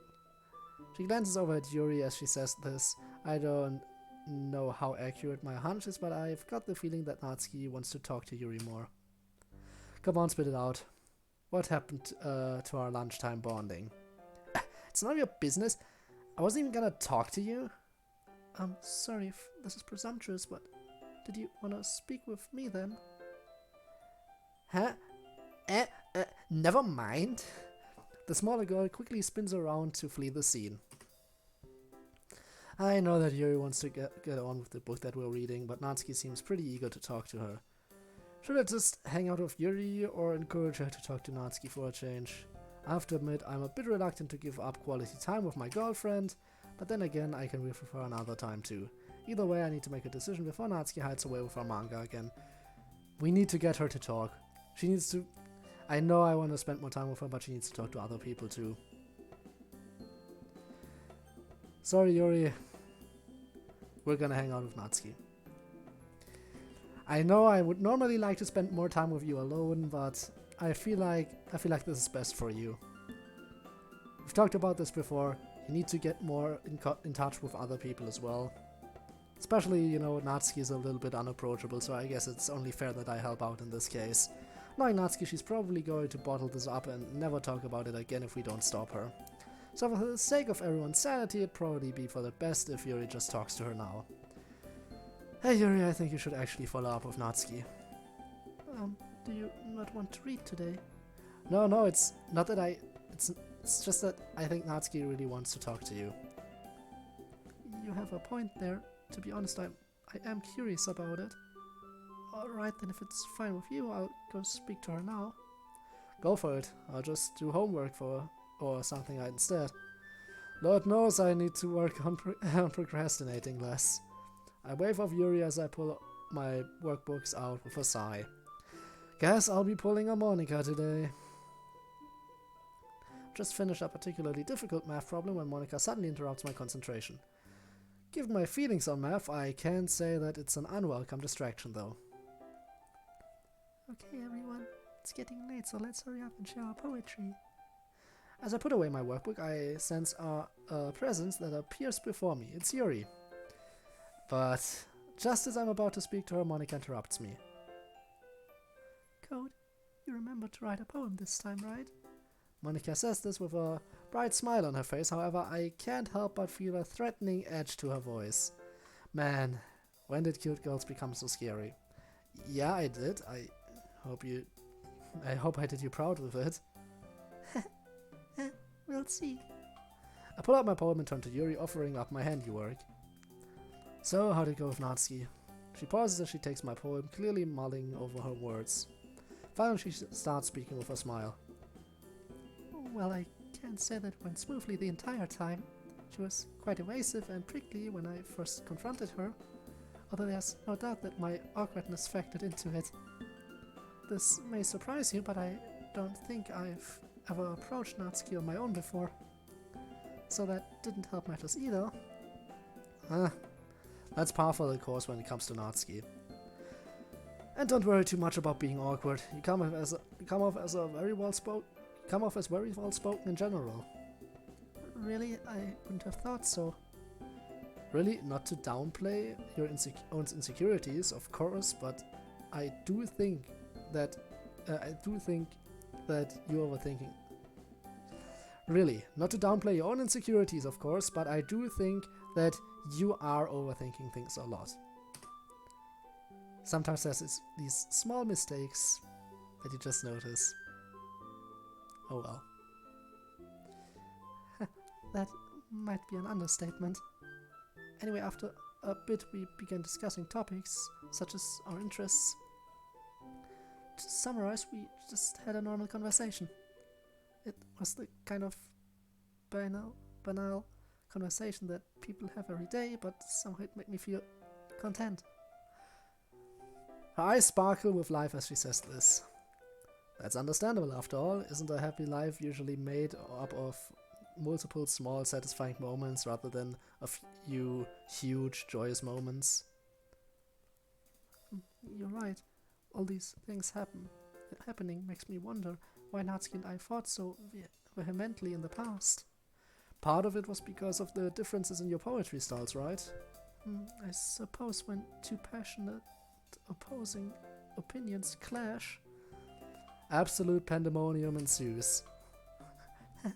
It's probably less outrageous than that. Speaking of poetry though, I think Monica's giving me the evil eye, so do you want to start sharing? With pleasure, Code. In any case, nice analysis today, Code. Thanks, I've been learning from the best, so... You know, there's one thing I'm glad about when it comes to you and Yuri dating. It's that it makes my job as president a lot easier if more people are enthusiastic about literature. And I'm pretty sure that you've become more enthusiastic about it after dating her. So, wait, what, so you're not just happy for us as your friends? Well, that goes without saying. Thanks for the supporting thought. In the beginning I wasn't really sure how I'd be able if... At the beginning I wasn't really sure how it'd be if two members of the club were dating. No problem. To be honest, I had my own reservations about it before too. But it looks like everything's turned out alright, huh? Yep, or at least I hope so. Anyway, it looks like everyone else is done for now, so do you want to reconvene with the others now? Sure thing. Okay, everyone. Hope you had a good discussion today. It's really great. Hard practice for our Japanese classes, you know. And as you all know, finals are coming up next month. Natsuki and I instantly groan. Don't remind me. Yeah, they're still a whole month away, no need to bring them up now. But the early bird catches the worm, right? But what's the worm in this case? I guess it'd be good grades. Good grades which will lead to you being able to get into a good university and thus find a well-paying stable job. Which will then prevent you from having to die alone without a family nor a home. I think that's a bit of an exaggeration. Okay, if you don't like that idiom, how about this one? An ounce of prevention prevents a pound of cure. I assume the pound of cure would be failing grades? That's right. But we all know what failing our exams will lead to. Let me guess, living under a bridge and dying alone? You got it. Jeez, Monica, when did you become our mom? Plus, high school isn't even mandatory, you know. Plenty of people live normal lives without going to university too. I know I'm just exaggerating. Sorry, I think I'm projecting my stress on everyone. I definitely think that it's wrong to assume that the only path to career success is through higher education. All it does is oversaturate the job market with random degrees and bury young adults in the tens of thousands of dollars of debt. And at the same time, these young adults often don't even know what they really want to pursue a career in. Some people might be better off in trade school or doing freelance work. Pardon me if it's too forward, but there seems to be some cognitive dissonance at play here. Cognitive dissonance? Oh, you mean when someone believes in two conflicting ideas? That's right. Yuri's actually right too. I don't think that people should be forced to go to college just to fulfill social expectations, and yet I feel that pressure too. Of course, I also want to go to a good university so I can get better myself. There's always this pressure in the back of my mind. And I don't even know what my parents would do if I didn't get to university, huh?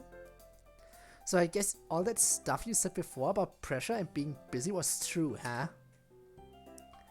Natsuki, do you think Monica was lying about all that? No, I just thought that she was exaggerating. It's fine, Natsuki. Some of the stuff I say does sound far-fetched at times. Man, I really have to take you out on a spa day sometime, Monica. Sorry. My voice is dying. My throat hurts. But I can keep going a little bit longer. I can stay strong! I will do this! Actually, everyone probably deserves a day of relaxation at this point. Especially Yuri. A group spa day? My code. Are you hoping for a spa with mixed baths? What? No? Damn, now I can't stop thinking about it. Besides, Yuri's the only girl for me. Come on, Yuri, let's show them all and go to a mixed bath by ourselves. Yuri's completely red in the face. I've really got to remember not to make jokes like that around her. I'd rather have you not show us that. Yeah, Code, don't be so gross like that. sorry. Okay, let's get back on topic before Code makes Yuri implode out of embarrassment. Hey, Yuri. Hey, Yuri's not that embarrassed. Are you, Yuri? Let's talk about exams. Whoops. Yeah, I think I agree with that. Also, even Natsuki would rather talk about exams, huh? Same here. Alright then. Now I don't know if I'm jumping the gun a bit, but I was thinking about how about we hold a few study sessions together for exam prep. Aren't you forgetting that finals aren't for another month? They don't have to be held right now. We could get together when it's close to final season. Personally, I think that holding a study session together would be a good idea. Between the 5 of us, each subject should have at least one person who's proficient in its area. And that way we could have those who excel in certain subjects help those who struggle more in those classes. Yeah, I think that making a study group is pretty smart. It helped motivate us more too. If we all supported each other and cheered each other on. I don't have any objections to it myself. And like I already said, it'll stop us from procrastinating. You mean stop you from procrastinating? Oh really, miss, I lost my workbook. Meanie? That's not even procrastinating, that's just me being absent-minded. Okay, but who's the one who rushed over to copy homework during lunch before? Fine, it'll stop you and me from procrastinating. Happy? Very. I think this is all really cool and whatever, but I think you're all forgetting one tiny detail. I'm not in the same year as you guys. There's really no point in inviting me to the study group because I won't be able to help anybody with their work. But we can't leave you out, this is a club thing. And even if you can't help us study, you can still provide emotional support. Yes, I really don't mind if you're with us. Rather, I think I'd actually like it if we could all study and talk together, even if we all study totally different subjects. And I suspect that Monica feels the same too. Hmm? We can't just go abandoning our fellow club member and friend like that. Yeah. What do you say, Natsuki? You joining us? Okay, fine. But only because you all dragged me along anyway? With a wide grin on her face. The wide grin on her face betrays Natsuki's true thoughts. Funny how by this point we can all tell that she really means the opposite of what she says. Yeah, I knew you'd say yes. Jeez, it's nothing to cheer about. I'm glad that everything's settled nicely now. Actually, that should be it for today too. Thanks for the hard work today, guys, and I'll see you all tomorrow. I somehow feel exhausted already. To be honest, same. Hold on, don't you believe we ever planned out the actual dates for the studies? I don't think we ever actually... Hold on, I don't believe we ever planned out the actual dates for the study sessions. Oh, thanks for reminding me. Let's discuss it in the group chat so we can all write down what schedule best fits us. We all make noises of affirmation as we pack up our things. Studying with the girls, huh? With any luck, Yuri and Monica's influence will somehow pull up my grades. Not to mention that it'll be a lot more fun studying with friends. Although there will undoubtedly be some disagreement when it comes to studying literature. Oh well, it'll all be worth it in the end, right? Speaking of end, I feel like this is a good point to end the stream. Wouldn't you agree? So we made a lot of progress today and the game actually dipped back into horror. Which was definitely something. Let me just quickly... yeah. So, the game dipped back into horror for a second when our lovely main character, me, had a dream about Sayori being very upset and Yuri seeing through me and saying, "Oh, you don't really like literature, right? You just hang out with me just for the sake of it. You don't really share my interests, do you?" And stuff like that. And it was creepy. It was kind of a throwback. It really felt like a big throwback to the original game, just seeing those glitches come up again. Was certainly something. And yeah, other than that, the main character was dense enough to not discover it until now, but has finally noticed all the hints that Yuri made to her parents being dead after, shortly after discovering that she cuts herself. So yeah, finally figured that stuff out. After... how long have they been together? Months? And thanks for the follow. Thanks for the follow, I appreciate it. Splooshy man. Sadly you just pretty much missed the stream. I'm kind of ending it here. So I really do apologize. But maybe I'll see you around next time in that case. So yeah, sorry about that. But yeah, as I've said, this is pretty much the point where I'm gonna end today's stream. Again, I apologize if anyone else started watching this now. But yeah, in any case, I hope to see you guys next time. So yeah, bye.